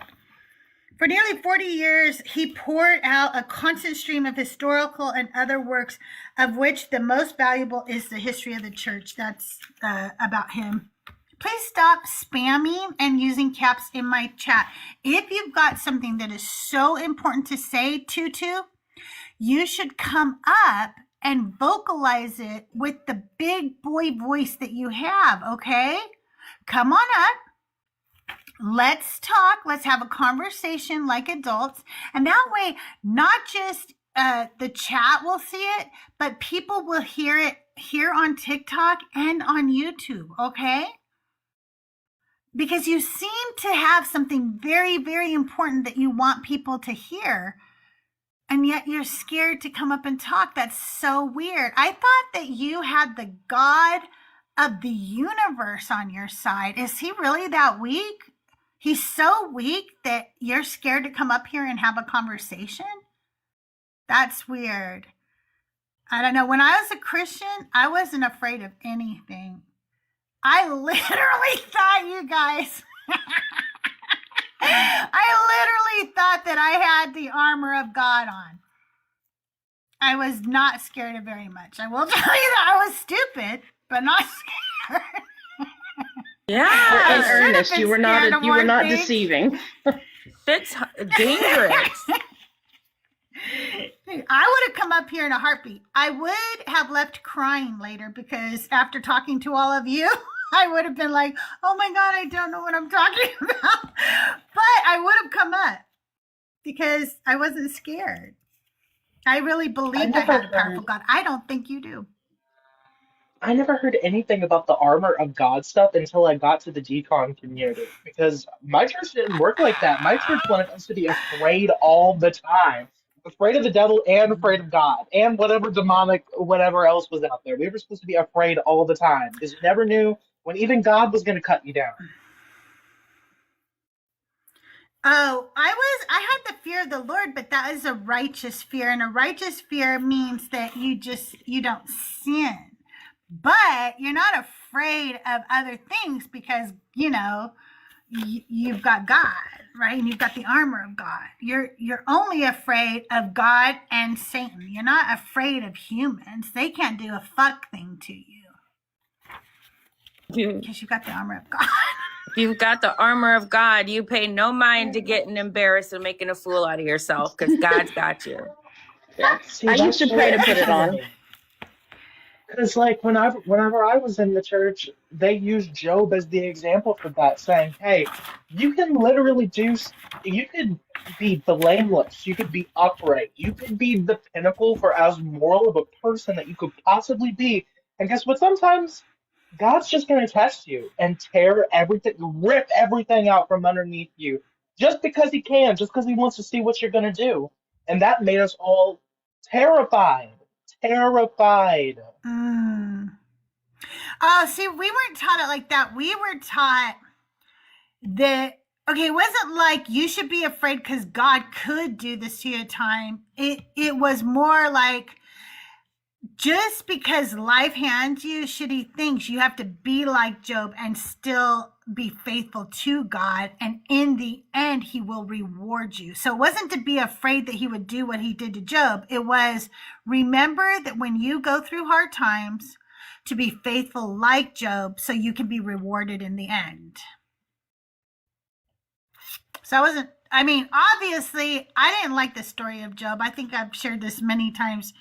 I hated it. I was like, I don't understand why people think that getting a new family is a fix-all, because I got a new family and I wanted my family. I didn't want a new family. I never fucking asked for a new family. Now that I'm older, I don't want any of those families. I don't need any of those. Yeah, but it's it's also one of those things that, like, I think it's easier in a lot of ways for, like, it's about a man, written by men, written two men, right?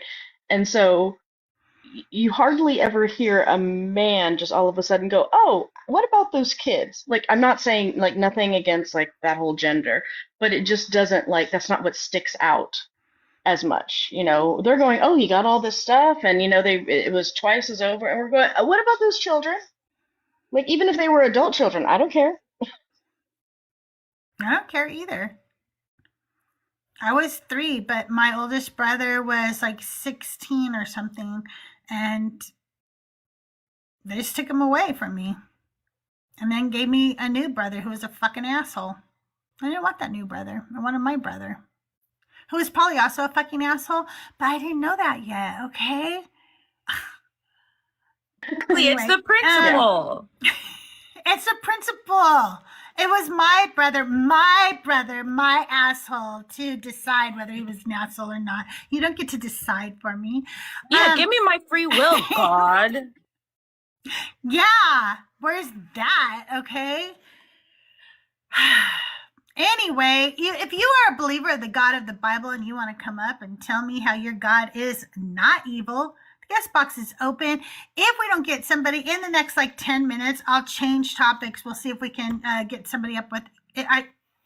Yeah, you can. You sure can. Hey, Neil, can I get your age for TikTok purposes? Hello, I'm 18 and I'm turning 19 soon. Oh, okay. And are you a believer in the God of the Bible? Yeah, but I don't really like religion, so yeah. That's okay. Do you believe in the Bible? Not really. So then why do you believe in the God of the Bible if you don't really believe the Bible? Because he protected me a couple of times. How do you know it was that God and not, well, frankly, Satan telling you he was that God? Because I called out for him, and then he saved me from... Why did you call out for that God and not a different God? Because that's all I knew. Also, like, there was a demon in my room. It was really scary. How do you know there was a demon in your room? It was like something that I don't even know how to put it into words. This dark shadow figure started crawling on top of me, and then I know it wasn't a person because like it didn't have a face, it didn't have anything. It was just like a shadow, but it was also physical. And then I called out Jesus, but I couldn't speak, but I still was able to say it like in my mind, and then it disappeared, and then I was able to sleep and I felt peace. But I have a that's a question. personal anecdotal experience. A lot of people say they don't want to be Christian anymore because Jesus has never been there for them. So I can understand that. Okay, one at a time. We're going to start with Robin. You have a question, and then Tahir, you can ask your question, okay? And then I think Shadow has a question. Go ahead, Robin. Hi, Neo. So I was listening to your account of what I genuinely believe that you believe is a supernatural experience. I actually have this exact same thing happen to me. For years, I believed that there was a spirit that had tried to inappropriately touch me in my sleep. And I like did a deep dive into it. I thought, well, this must have been like an incubus or a succubus spirit or something like that. As it would turn out, the older I would get and the more I would look into this experience, I would learn about something called sleep paralysis. And if you study what sleep paralysis is, what you're talking about happens to millions of people all over the world all the time. It can be explained by natural phenomena, it can be explained scientifically. It's not something that's magical, mystical, or supernatural by any means. Yeah, I was just gonna ask if if guests knew what sleep paralysis was. I know what it is. It just, I don't know, it's very real. I've never experienced anything like that. But I don't really like religion and stuff like that. And what I wanted to say was people who are saying God is evil and stuff will then be like, but witchcraft is good. but I think all of it is bad. Like everything, religion, witchcraft, spirituality. I think people should just be focused on science. Like, I like, I like science. That's what Well, I like. then can we go back to the sleep paralysis conversation, because we have explanations for that. Like, I too have had sleep paralysis issues and saw demons in the corner of my room. Like, nothing about what you explained is very different than what anybody who experiences sleep paralysis has experienced. So if you think that witchcraft and all of that stuff is evil, and you said, you know, we should lean into science, then shouldn't you take your own advice? Yeah, I guess I just don't really think about it much, but it comes into my head every now and then. But I was very unhealthy back then, and I have a lot of better habits now. I don't think I'll experience sleep paralysis ever again. Hopefully not. It was quite scary. So, yeah, also, like, it's really fascinating that your mind can, like, make up some demon thing. Yeah, it is. Actually what we know about hallucinations is that we cannot decipher the difference between a hallucination and reality.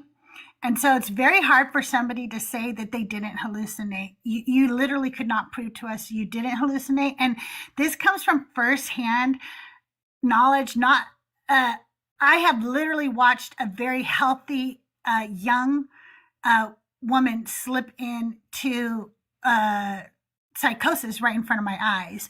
And literally, she could not tell the difference. So for somebody to later say, I did not hallucinate, you could not prove that actually. Shadow, did you have a question? Yeah, let me just step out real quick. Indian, please don't ever spam my comments. Okay, I'm going to bring you up in a minute. I see you in the guest box, and you'll get to come up in a minute, but we're talking to Neo right now. Don't spam the comments, though, okay? You can prove that you've hallucinated because, for instance, a person I know who hallucinated, but that they saw Pinocchio. And well, since we all know that Pinocchio is not real, we can prove that was a hallucination. It's pretty simple on some levels, okay? Now, Neo can't do that either way because we can't prove to Neo 100% that demons don't exist, right? And Neo can't prove to us that Neo didn't hallucinate. But I certainly can prove that sometimes people hallucinate because literally they'll say things like, there is water right there, and when you look, there isn't any. That's how we can prove things like that, okay? So think before you ask and spam questions in the comments. Think for a minute about what you're saying. Let me let my dog in, and then Shadow, go ahead. Yeah, sure. So, is it just like Jesus?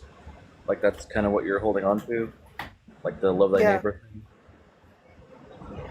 yeah, that's what I'm holding on to. Okay. So, love thy neighbor, that teaching was plagiarized by Jesus. He stole that from Leviticus when the Pharisees are saying, which two commandments are the greatest? He's saying, first, actually, is to love thy God with all thy heart. And then secondarily to that is to love his people or love thy neighbor, right? So if you're going by Jesus, it's you need to follow God. And the way you follow God is his commandments, which are the Mosaic laws. And so I don't agree with that. And like that's why I can't follow Jesus, because I don't align with his morality. You know, if you want to actually dive into what Jesus said, you know, like, yes, I understand that he says, love thy neighbor, right? So, you know, let me put it this way. He also says to drink poison. He says he puts bad spirits into pigs who go off a cliff, that pigs didn't do anything. The pigs are having their legs broken and drowning, and they didn't even do anything. That's animal cruelty. A I woman mean, is he begging saved the him for human. help. A woman is begging him for help, and he says, "Get away from me, you dog." To the woman just asking for help. You know, I mean, Jesus is not this like benevolent teacher that people make him out to be, and then it's kind of like, okay, but he said one nice thing one time.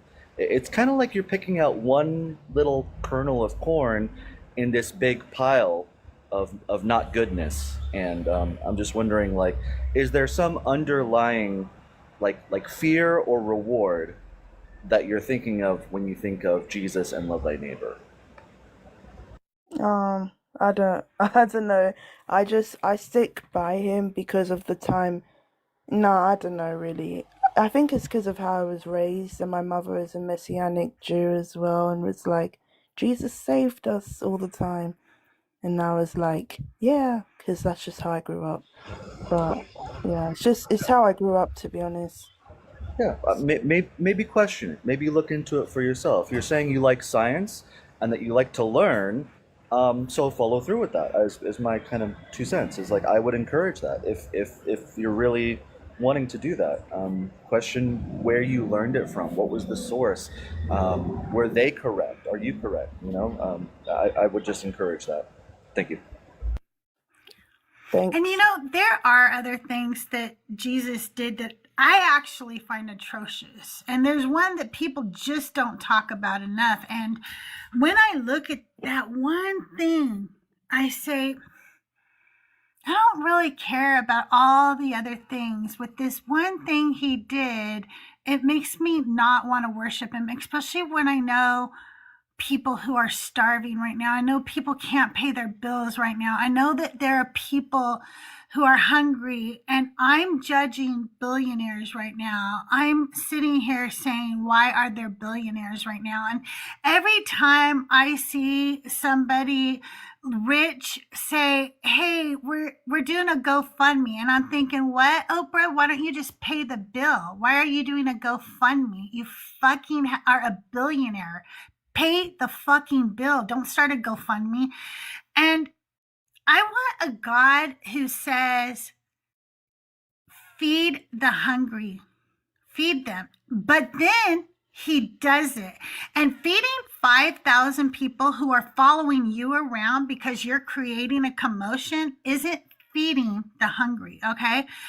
And it's not feeding the hungry when you have a bottle of perfume that can sell for a lot of money and could feed the hungry, and one of your followers tells you that and says, hey, shouldn't we sell that bottle of perfume and go feed the hungry? And you say to them, nah, because you're always going to have hungry people, because I'm never going to do a goddamn thing about the hungry people, but you won't have me forever. So pour that bottle of perfume all over me. It was narcissistic. It caused starvation. And he told you right then, I'm never going to fix the hunger problem. You're always going to have hungry people. That's always going to exist. That tells me he wasn't a good God. He did not deserve my worship. I'm sorry, Robin. Did you have something you wanted to say? No, I was just patiently waiting for my turn. Okay. There's a couple things I want to say. So, firstly, I think that even after all these years, when I've been away from Christianity, the thing that I took with me was the golden rule thing, to love your neighbor. But truthfully, even that isn't that great, because when you say love your neighbor as you love yourself, how I want to be treated is not how my friends want to be treated, how my family members want to be treated. We're all individual people, and we want to be treated Exactly. differently. So it's better to treat people how they want to be treated. But that the message of that sounds nice, but when you actually look at the text, you realize that Jesus was actually an Israelite supremacist. When he was talking about these people, he was saying, "Love your fellow Israelites." He wasn't talking about your fellow man. He wasn't talking about just any old person, any old Gentile. He had this idea that the people that he was looking for, the lost sheep of the house of Israel, the Judites, and the Israelites were these superior people that were meant to inherit the earth and enslave the rest of humanity. That's what Jesus' true mindset and end goal was. Um, Yeah, Additionally, he Jesus. literally said, "Do not go out to the Gentiles." He said, "I only came for the lost sheep of Israel." It wouldn't be until Paul comes along in 144 144 BC. He comes afterwards through Marcion that we actually start getting some letters that tell us, "Oh no, he meant you too." No, that's not what Jesus said. That's not what he said.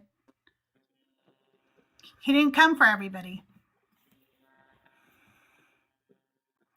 Yeah, I agree with everything you're saying. Like, I I read the Bible back to front since I Oh, started, that's like, good. since I was about 11, so it's been a really long time, and for a really long time I was just finding all of these awful things in it, and I didn't really know what to do because, like, my parents and stuff.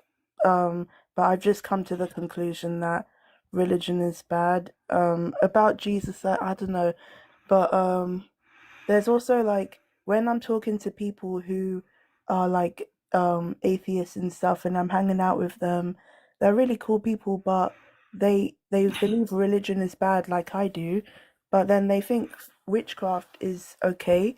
And I'm half South African, and it's Yes. just in South Africa we don't really like witchcraft because, like, witches have a bad reputation, and there's, like, in the West witchcraft is seen as good, I guess, like, of the Let me explain to you. I'm only one atheist, and every atheist is different. We're all going to think different things, okay? I don't believe in witchcraft, okay? I don't believe in anything supernatural. I believe everything has a scientific reason for it, okay? I think that our natural reason, a natural explanation for it, okay? And I think we can find out through science. What I will tell you, though, is that if a person practices witchcraft, I'm okay with that. Why do I care if they practice witchcraft? They don't do anything to me. I don't see why I should care that they are closer to science than anybody because they at least use natural things to try to come up with whatever they're doing, their spells, their teas, and things like that. But usually they just want good for people. Almost every witch I've ever met, they just want to relate to earth, relate to nature, relate to the very ancestors that flow through their DNA. And to me, that's more holy than believing in a God that was created by a patriarchy to oppress people. It's more holy to do that. Yeah, I've bumped into the really nice witches. They're pretty nice. However, I've also bumped into the bad ones. The ones that put hexes on people and get paid to cast spells on people to unalive them.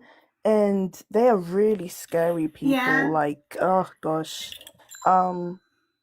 Oh gosh, sorry, there's bad people in every group. And if there's a bad person, there's a bad person. You know, there's nothing you could do. But there's horrible atheists. There's horrible atheists, okay? But those are individual people. They don't represent a whole group or a whole anything, right? Christianity, though, as a whole, hates people. They hate marginalized people, and they are taught supremacy in the very beginning of the book when they say women will be submissive to their men. That's supremacy culture. It begins with patriarchy. It begins with misogyny, and then eventually it begins to be separation of these are not your people, these are your people. And it continues throughout the entire book. It is a book on supremacy culture.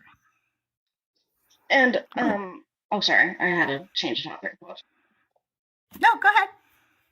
I was just going to ask, would you mind inviting up Servant Nick? I think he threatened me in chat, and I just want to ask him if that's what he meant. I'm not bringing him up. I want to know, Nick, are you threatening somebody? Where's the comment?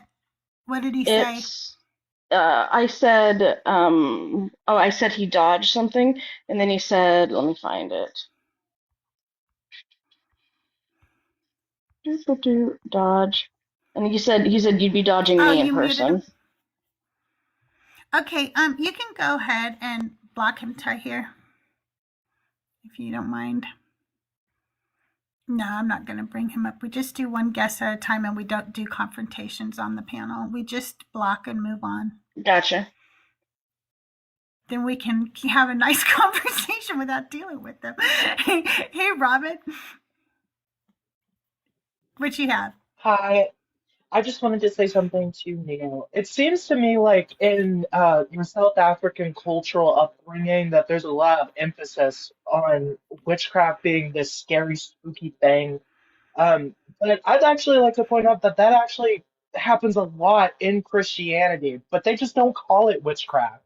When you talk about consuming the flesh and blood of Jesus, that is blood magic.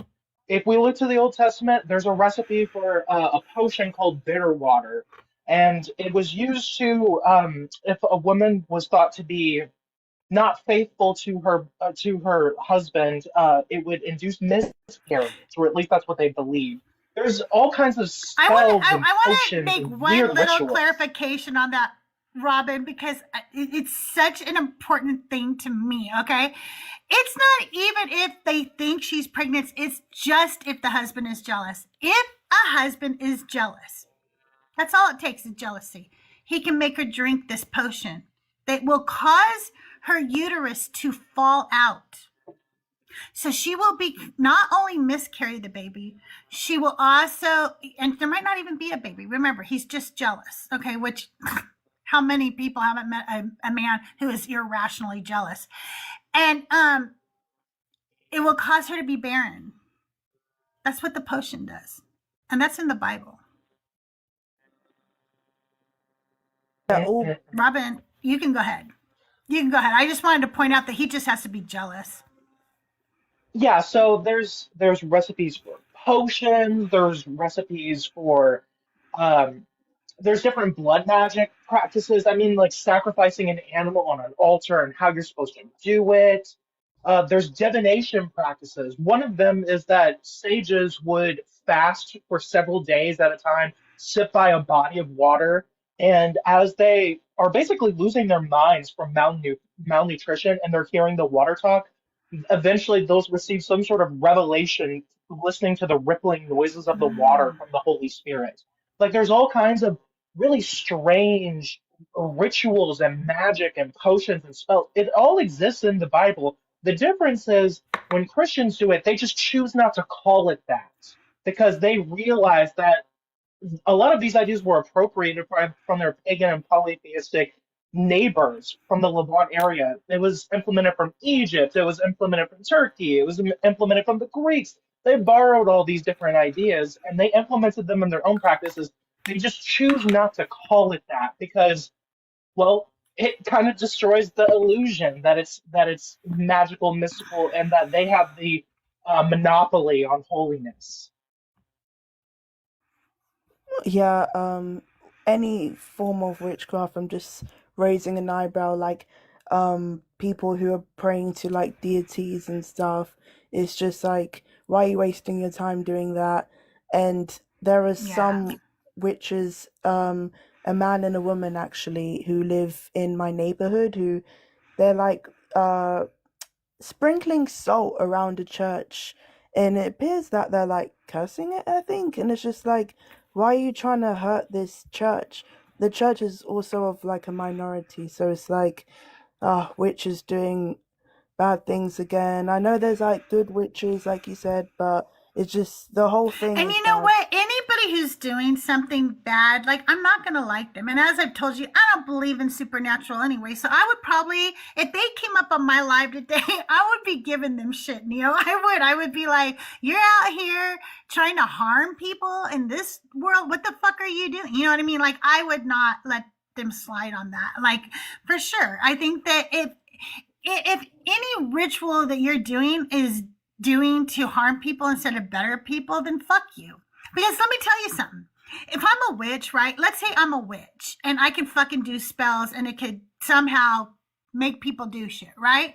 And I got this guy and he's an asshole and he's always like blocking my driveway or something. I can go do a spell to make it so that he fucking stubs his toe 27 times today or whatever. Or why don't I make a spell if I'm so fucking powerful that makes him just be a nicer person? I have options, right? And so anybody who's out there trying to do shit to just make people be harmed in any way, they're just shitty people. I don't care if they're a witch. I don't care if they're a Christian. Okay.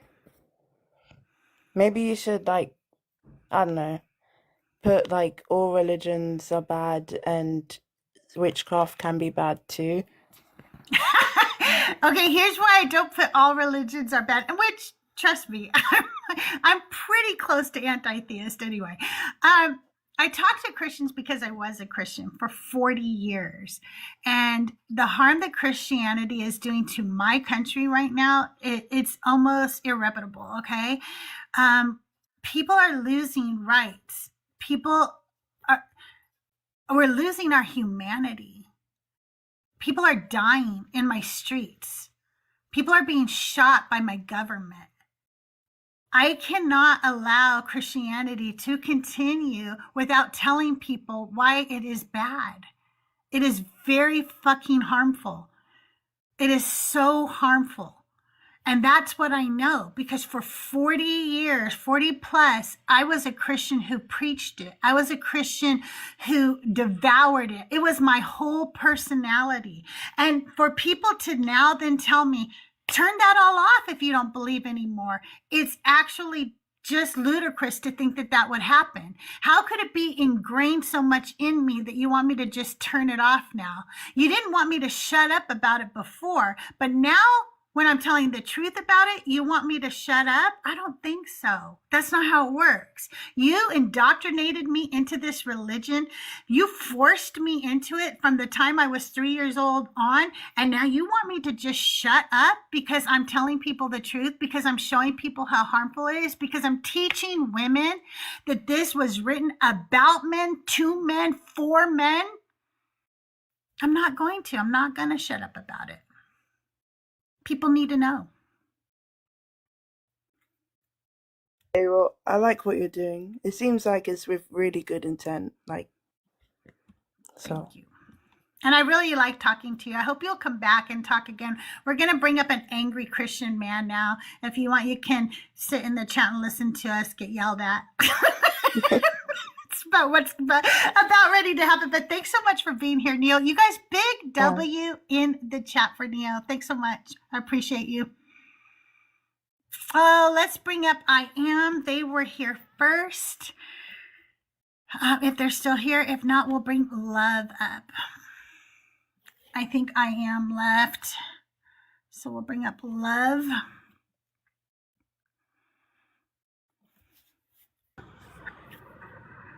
Hi, Love. Can I get your age for TikTok purposes? Hi, I'm 24. Okay, and are you a Christian or a believer of the God of the Bible? No, I'm not. Sorry, are you just looking for Oh, okay. opposition? Yeah, well, we can talk for a minute. What'd you come up with today? I just wanted to like contribute a verse because someone like pointed this out to me yesterday, and I have never seen this verse brought up on anyone's live ever. And it's like okay. It's pretty bad, and it's actually like probably the worst thing that I've ever read.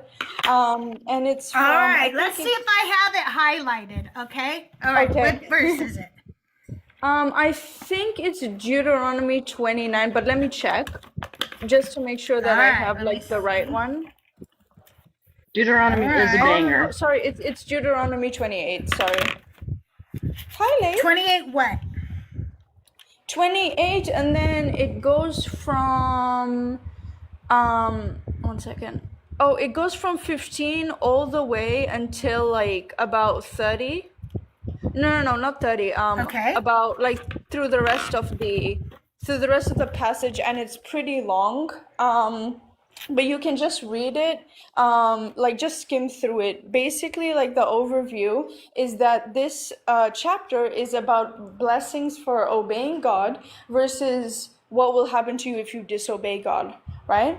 And so it starts Mm-hmm. out with, oh, if you obey God, you'll have all of these great things happen to you. And then it starts off at like the rest of the passage is about what will happen to you if you disobey God, and the descriptions are so evil. They're like e-files level evil. It's I do basically, have some of them highlighted. Do you want me to read you the ones I have highlighted in that yeah, chapter? sure. Okay, so we're gonna, this is Deuteronomy, y'all, 28. We're gonna go down to verse 53. I have it highlighted, I have a tab there and everything.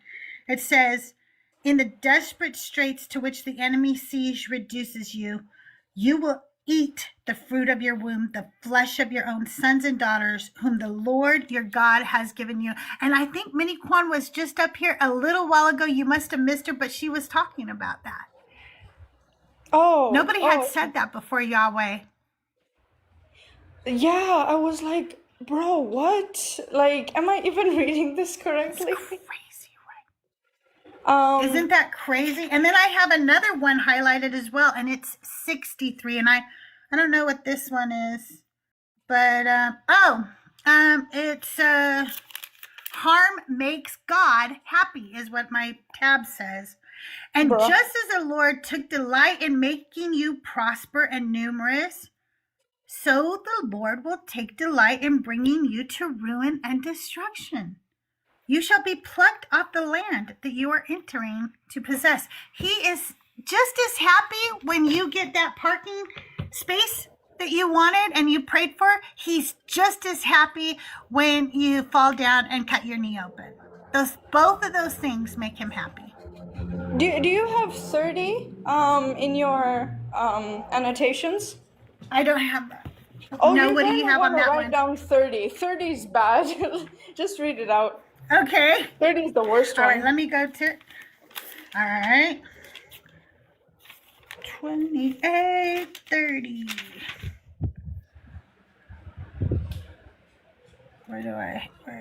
Where is it? Oh, you shall become engaged to a woman, but another man shall lie with her. You shall build a house, but not live in it.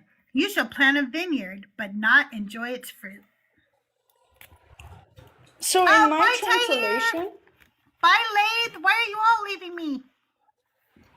so in the translation that I have, it says like someone's going to like forcibly sleep with her, which is very bad, disgusting.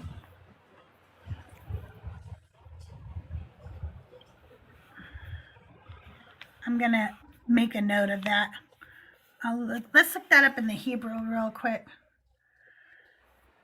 All right, let's use my biased chat GPT for this really quick. Hey, can you please let me know in Deuteronomy chapter 28 verse 30 when it says that another man shall lie with your wife, is that is it like defining rape there? What is the Hebrew there? Yes, thank you for the 53,000 likes. If you guys can keep tapping that screen, I'm going to be live for just about 40 more minutes unless we reach the gift goal. If we reach the gift goal, I'll stay an extra hour. And thank you so much for all the gifts. My gift goal is the little, the little octopus right now. And I can't pin it, but I'll pin it in a little bit for you guys. Okay, it says, you shall become against your own. The key phrase is yishkavenah. I don't know how to say it. It comes from the root to lie down, often used as a euphemism. So literally it reads, no. Here's the important part. The verb by itself does not inherently mean rape. It simply means to lie down. It's commonly used. 28 Deuteronomy 28 is a curse chapter. It's listing covenant curses of Israel disobeys. The structure of 28:30 mirrors a common ancient Near Eastern curse formula: betrothed wife, build house, plant vineyard. betrothed wife, another man lies with her. Build house, don't live in it. Plant vineyard, don't eat from it. It's about losses of what should be yours. Yes, it strongly implies sexual violation, according to That is really sad. the context. So yeah. Yeah. Hey Pips, how are you? So like, if I If had you to are like a give believer my of the most like, oh sorry. Oh, that's okay. Thanks for being up here. I don't know why you all ran away from me while I was reading the Bible. You guys hate the Bible or something. Anyway, that's okay. If you are a believer of the God of the Bible, the guest box is open. My claim today is God is evil. Come up and let's talk.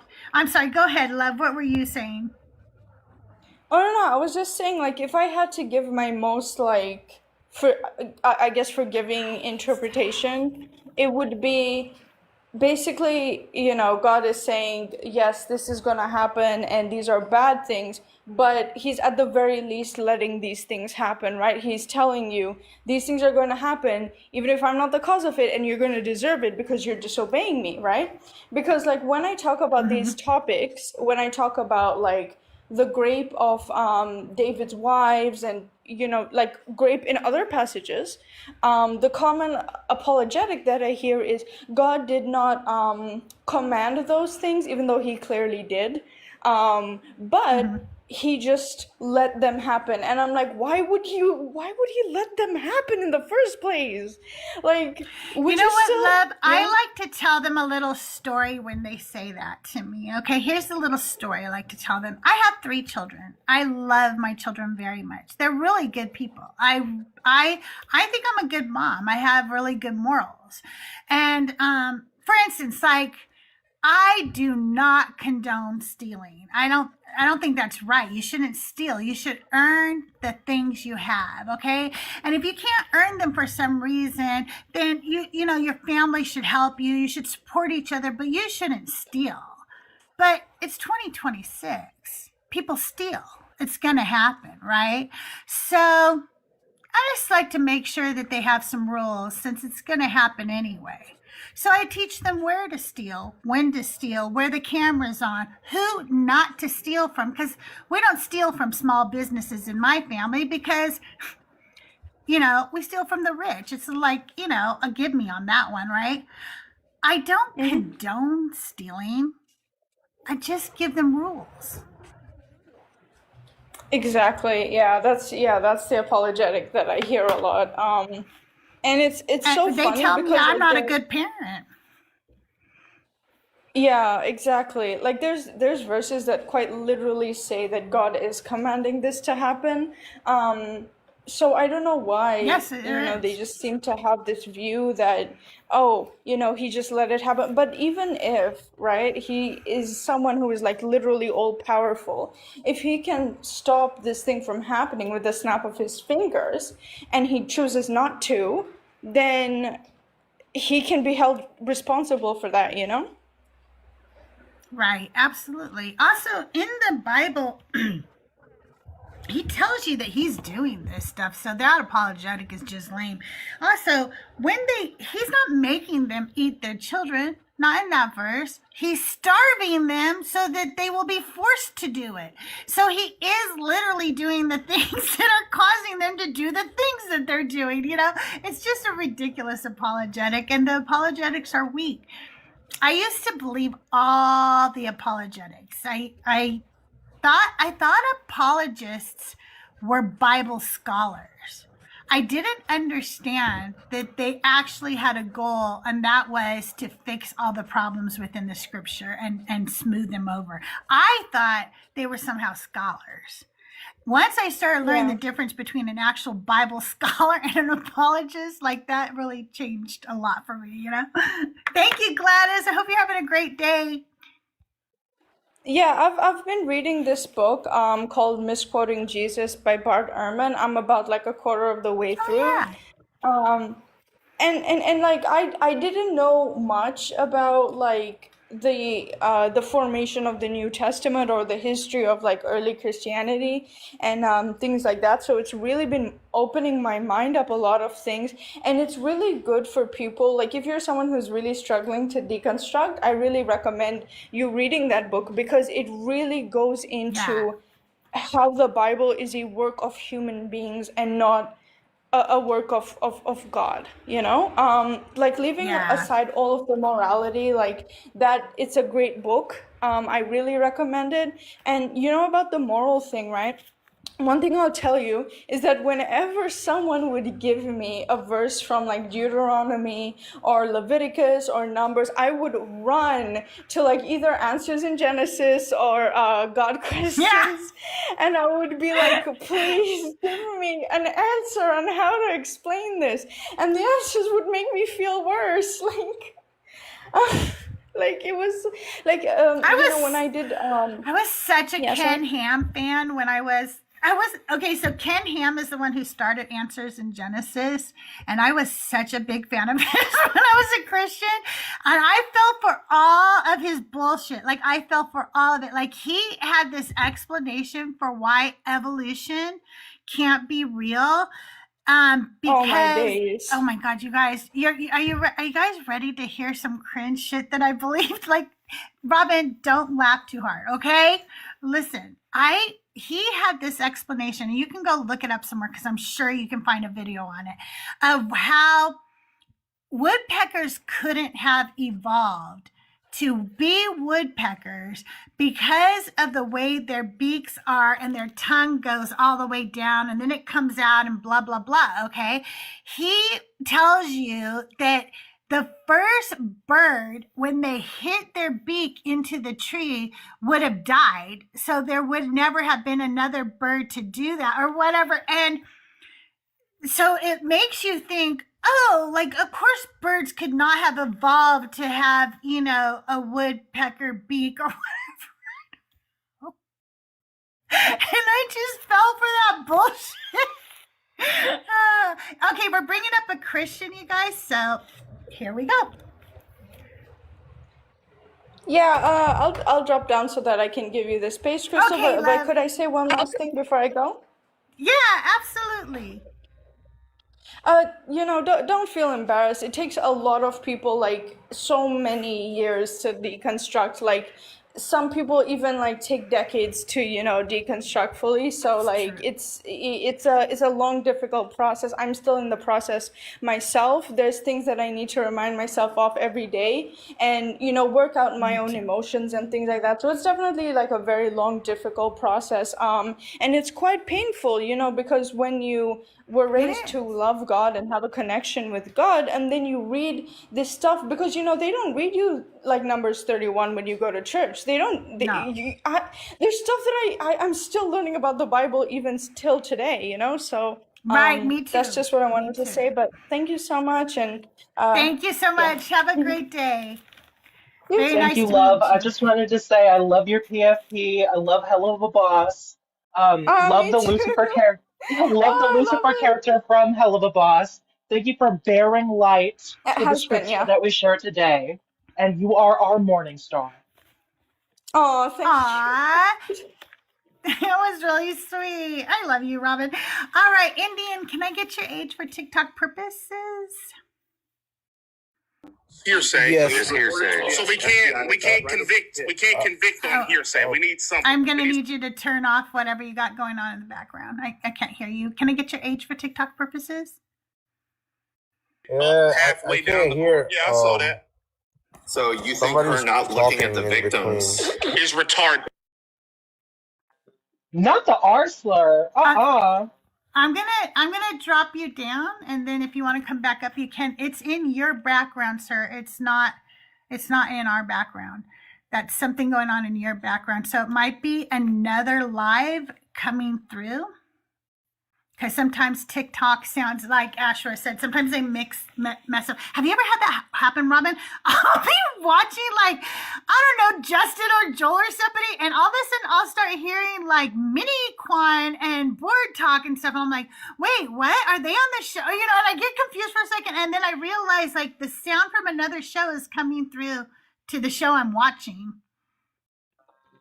I've experienced that myself. I'm not sure if you guys are familiar with him. He goes by Me on here. He does Decon lives. Yeah. There was one time where I was watching Thinker and Me, but I was able to hear Me at the same time, like his panel of everything. It was utter chaos. I had to leave the app and come back. But yeah, that has happened.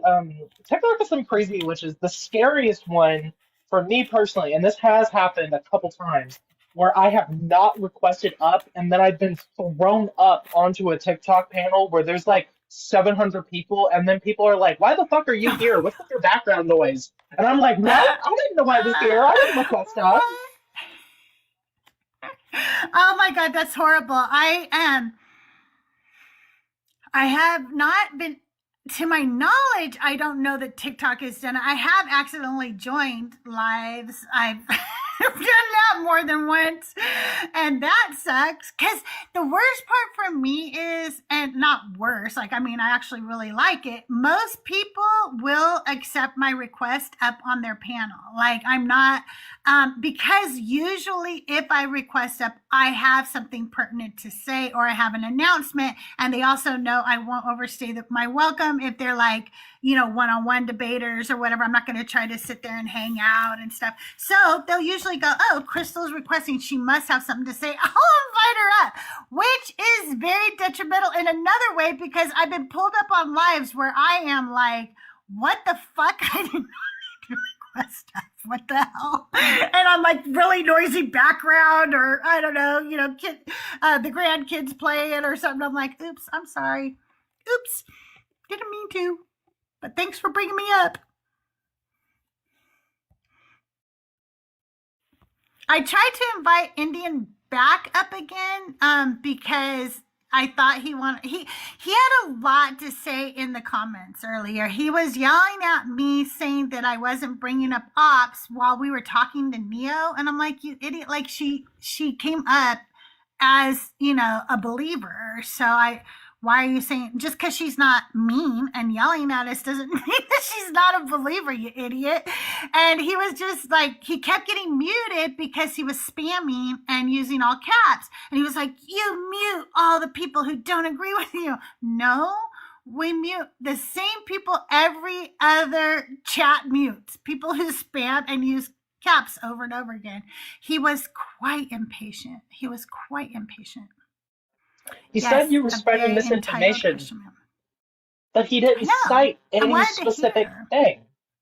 Yeah, like in the comments, he very easily could have cited a scripture, but he didn't. He just kept saying that. I know that the Christians are being dishonest when they do that, because they'll just say that's not true. No, you got the wrong interpretation. You're taking out of context. What is the context? If you can't provide it, if you have no refutation, where are we supposed to go from here?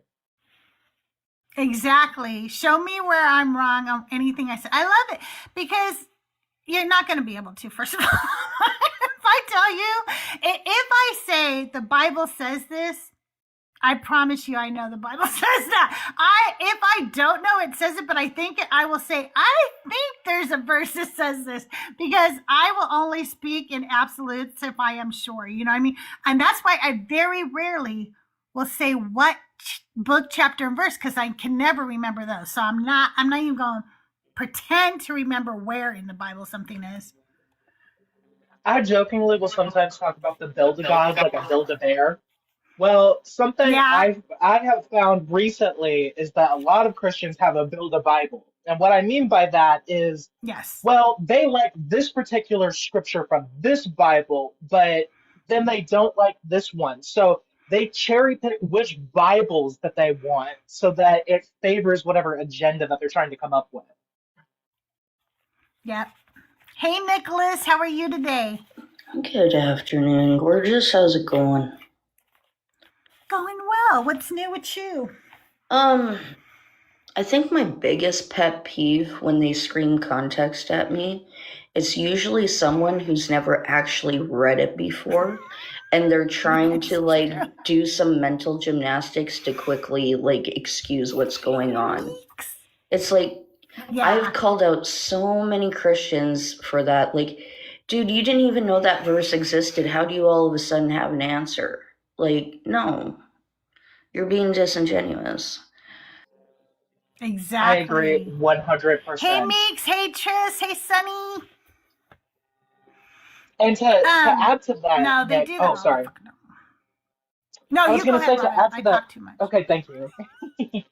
I was going to say to add to that, Nick, they will cry about context, even when you read it directly to them, and they'll say, well, that's your interpretation. No, that's what the fuck it says. There's no interpreting. What your interpretation doesn't agree with the text, so you're doing the mental gymnastics. We have the context. We just read the scripture. Know by now, We words don't have mean the words. Exactly. Words don't mean words with them. Mm-mm-mm. I've also heard numbers don't mean numbers, and more recently, I think it was a couple of months ago, colors don't mean colors. That one was wild. That's different. That's differently different. I haven't heard colors don't mean colors either. Yes, something about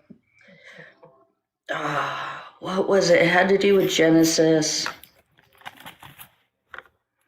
Something about the water. Was Esau not really red? Was Esau not really red? Was he another? I literally can't remember. It was just a wild moment for me. I'm like, wow, so words don't mean words, numbers don't mean numbers, and colors don't mean colors. Okay. Well, I find a lot of the time whenever they're trying to quote Jesus, they really quote Paul. And that's who I really think a lot of these people are worshiping. Because a lot of the things that they attribute to Jesus was never said by Jesus, it was said by Paul. And Paul and Jesus disagree on a lot of shit. Oh, but Jesus speaks through Paul, Robin. Yeah, right. Yeah, the same way that Moses was the living embodiment, talking mouth of God. Yeah, right. Oh, Nicholas, you missed it. You know, I had up first thing this morning, but I got him to run from Miniquan. Do you know who it was? Just guess. Oh. No brain cells required. It's somebody from African Atheist days, okay? Oh. Back when I was always on African Atheist Live, I had Jamal for Jesus up. No way. Yeah. And J-Rob came in chat, too. Jamal usually runs pretty fast when he's in live when I'm around, because right off the bat, I'm like, hey, Jamal, how old was your girlfriend when you met her? And he's usually gone faster than he can argue anything. I brought him up, and Minnie Kwan was here, and when she started schooling him on the 7 abominations of God, he was doing something, and he started to insult her first, say, well, you're taking this out of context and I don't know what he was saying. I go, stop insulting her and just either prove your point, show us in scripture where she's wrong or something. He goes, I'm trying to. And then he goes, wait, why are you bullying me? And he started doing that over and over again. I go, Jamal, I know what you're doing. You know I have to drop you now. And he goes, oh yeah, drop me because because he wanted to run. He wanted to run so fast because Minnie Kwan was cooking the shit out of him. He is such a little baby, huh? Well, I'm not I'm not gonna deep dive the lore, Ashra, but I'll say this. Usually when he comes in, and you'll grasp the concept of what I'm saying here. When he comes in, I ask how old his girlfriend was when he met her. And then I'll follow up with how old was his girlfriend when he started dating her. And then I'll follow up with how old is this grown-ass man? And then I think you can connect the dots that it was a very grotesque situation. So yeah, whenever I see Jamal for Jesus, I say those things, and he runs faster than he even came into the room.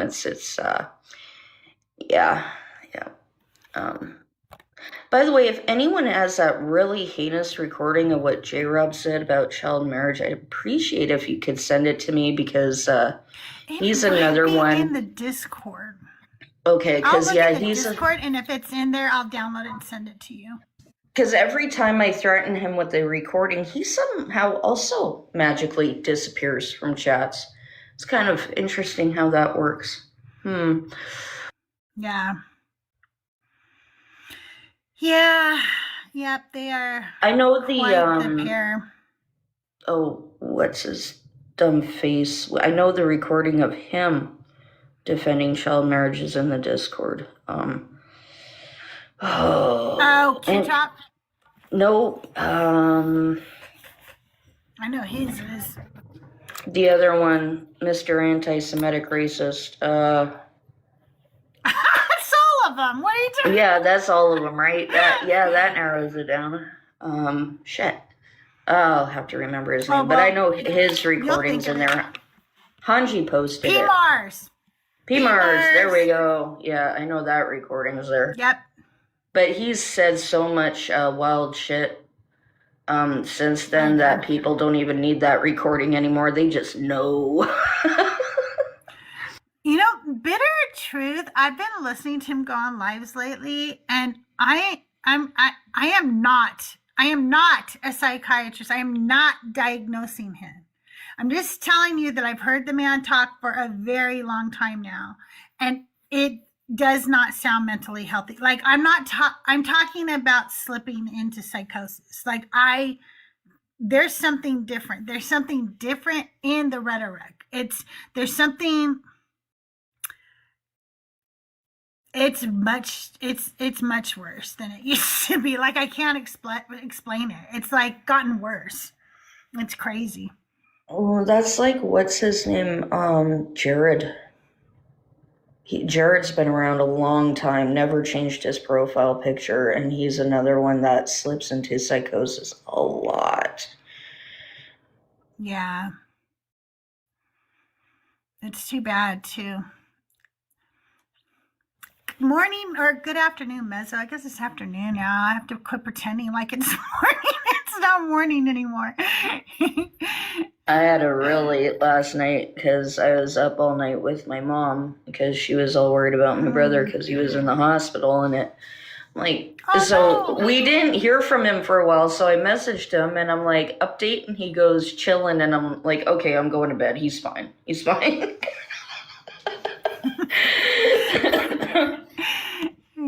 Okay, we have to entertain Mezzo's lunch break. So, let's see, what I got around here? I've got the Book of Mormon. Should we play Mormon roulette? I find what is Mormon roulette? Where I just pull up a page and we read how stupid it is. I don't know. I have it in Dutch, but then I got it this week at the estate sale in English. So now I can actually read this shit. I couldn't read it before. It was in Dutch. I don't speak that. I just got it because it was like, I'm so nerdy because of Nicholas and stuff now. Oh my God, Nicholas, I collect stupid Book of Mormons, okay? And did you see my Marys that I got? I got to show you my Marys. I'm going to show everybody my Marys because they are just... I'm so excited for the Marys. Also, Nick, really fast, I think it's hilarious and amazing that you're able to clock Jamal, pretty sure his name is Jamal's tea like that. Like, thank goodness somebody's able to hold his feet to the fire. Oh, those are actually pretty. Okay. Do you see how they're looking at the flowers? Yeah. They're going, oh shit, I gotta give this to Yahweh in a minute. Fuck. Actually, you know what? These aren't that bad. These are kind of relaxing. I don't know. There's something kind of cool about her. I don't know. And her fingers are broken on the one. I have to fix them because it bugs the shit out of me that they're broken. But they had a Mary, like the one that people put in bathtubs. Oh my God, I wanted that so bad. And it's What's a light. Mary doing in the There's like bathtub? a light bulb up inside her. Anyway, you've never seen Marys in bathtubs? That's really No. it's okay. Now I've got to show you a Mary in a bathtub. I'll get it later, and I'll bring it tomorrow or something. But okay, so people for a lawn decoration. Do you guys not know about this? Is this a California thing? Oh, because it is for Hispanic cultures. A lot do this. Okay, so they'll take like a Mary. And then they'll take a bathtub, but like they either bury it kind of, they put it standing up instead of laying down. Okay, so standing up. Picture it standing up and empty.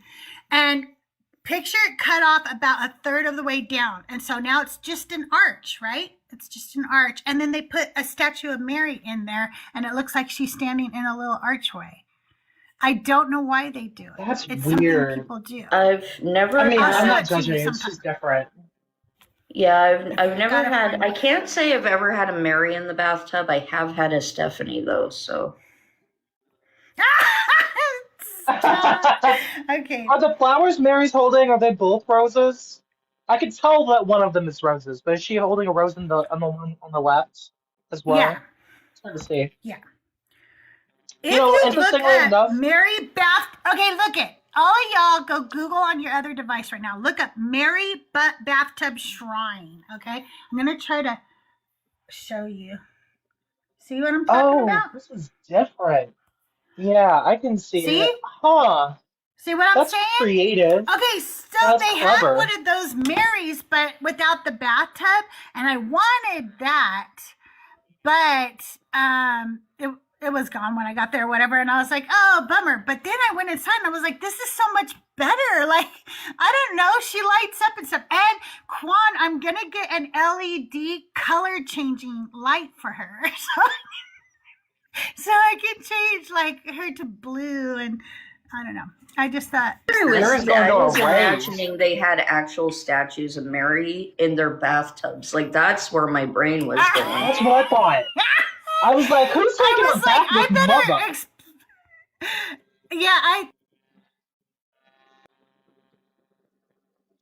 I've known a lot of Christians to hang a portrait of Jesus above their toilets, which is just freaking weird. But That is yeah, so weird. it is. Like, It's like I am a Buddhist, but I'm also an agnostic atheist, and like putting Buddhist images in the bathroom is considered like a huge no-no. We're not supposed to do that. Like, so the Christians doing that, I find that strange, very strange. I was going to say that the images of Mary, you know, if you would have swapped out the roses for like a lotus or something, I could have seen how that it would have had. It was giving Buddhist iconography, funny enough. oh, that is so weird. You guys want to know something really creepy? Mary just shut off for no Mary's mad. Okay, she's lit up again now, though. I don't think I had to switch all the way to the on position. Our Lady at the Clawfoot Tub, yes. Yes. I for real thought you people were having statues of Mother Mary in their bathtub with them, and I was like, whoa. They probably do that too, though. Like, you guys know somebody does that, right? Like, There's gotta be. like there is some weirdo out there that does that. Oh my God, do you think that people will have blow-up dolls of Mary? I bet they do. I wouldn't don't be even the know least about bit that. shocked. Oh my god, I'm gonna be TMI. Hopefully, I know that anal rosary beads are a thing. Oh no. Oh my God. I am going to clip this and call it Anal Rosary. That would be a good punk band, right? I'm gonna get a bunch of Catholic hate mail. That would be a fucking punk band though. Damn. Anal rosary. Oh my God. Oh my God. Do you pray every time? I'm sorry. Never mind. I'm not going to continue down this road. Do a hell Satan Yell for at every God's bead. name. Jesus! Thank you, Lord. I was gonna say, usually when it involves anything with the back door, somebody's praying. I'm just saying. Somebody is saying something about God. I know it. I know they are. I mean, it does go without saying, but I don't know if I'm able to say the dildo word, but they do have those of crucifixes and other saints too. So you got like the inverted one, like a bunch of stuff. Daniel, good to see you, friend. Nice to see you. Well, we are going to be closing up shop here in 6 minutes, unless we meet our gift goal. But gifts are never expected, always appreciated. Don't forget, if you enjoy my Auntie Sermons, if you enjoy the podcast Auntie Sermons, which not enough have enjoyed, so go out there and stream that everywhere you stream your favorite podcast, except for iTunes, because I haven't done that yet. I need to get it over there. If you enjoy my music, then think of supporting the show today. For one donation of like what coffee you could have, I could have coffee instead. I couldn't think of a way to say it. We are actually, I'm going to try to get rid of this line, because there's actual ways you can now go and crowdfund to help me get my new computer, because it's actually now even more expensive than it was before, because the prices of everything went up. Thank you to Trump's tariffs. So, if you want to help me be able to upgrade my equipment, I actually have some really good shows that want me on, but I have to upgrade the equipment first, because it's over on the YouTube. So I need a more powerful computer. You can do that. The links are in my bio. So head over to my throne. That link is in my bio, and support the show today. I put out 2 Auntie Sermons a week live, and then there is 1 Auntie Sermon podcast dropped a week. And I will be dropping bonus episodes, obviously, to catch up eventually. So you'll get some bonus Auntie Sermons. And don't forget to join my Discord. We're going to have a Twilight sleepover. We're going to play a D&D one-shot. Mech Jack is going to be a dungeon master for me in that. So we got some fun stuff going on over there. So come join my Discord. Did I remember everything? I think I did. D&D is the devil. That's what I was taught. I really was. Not by my parents. I don't think my parents even knew what the fuck D&D was. I think they just thought it was something my weird neighbor next door played, and they definitely thought he was weird. So, to be fair, a lot of us who play D&D are really weird. So, I mean, in fairness. In fairness, I just think he was before his time, because he was a grown man who was a LARPer. And back then, people thought that was weird. But nowadays, if you're 30 and you're a LARPer, people go, okay. Yeah, unless you were Cool, LARPing the Civil War, they thought you were weird. Right? They're fucking LARPers. Exactly. All these Christians are fucking LARPers. They're going to church with and you know that they're LARPing, because they break out the King James English when nobody fucking talks like that anymore, and they act like it's holy. Like, no, you're just speaking dead English. Nobody. Oh, sorry, I'm not supposed to say that way. You're speaking unalived English. Nobody talks that way anymore. No, the sleepover is not invite over. It is March 13th, Friday the 13th. It'll be in my Discord. We'll just have a voice channel in there, and I'll play the movie. We'll all hang out. I don't know if I can watch all 3 movies in one night or whatever. I don't know if I can personally handle that. So we might have a couple of sleepovers, okay? But we're going to hang out, watch the movie together, chat until we pass out, and then maybe have coffee in the morning together on the channel. So it is not invite only. You just have to be in my Discord to do it. Crystal, you guys, I'm going to go ahead and...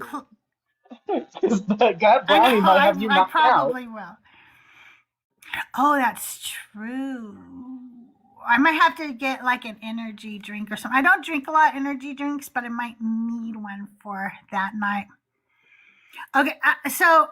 here's the thing. I just don't really like vampires or romance novels. So when Twilight came out, that was like the antithesis of my favorite genres. Like I was like, no.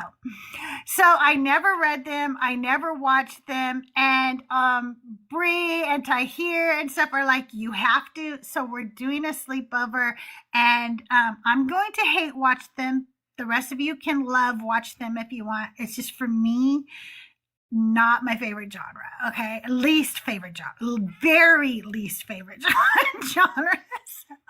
You know, I used to like them until the whole grown-ass man imprints on baby thing. And then I found out she was Mormon, and I'm like, that tracks. Okay.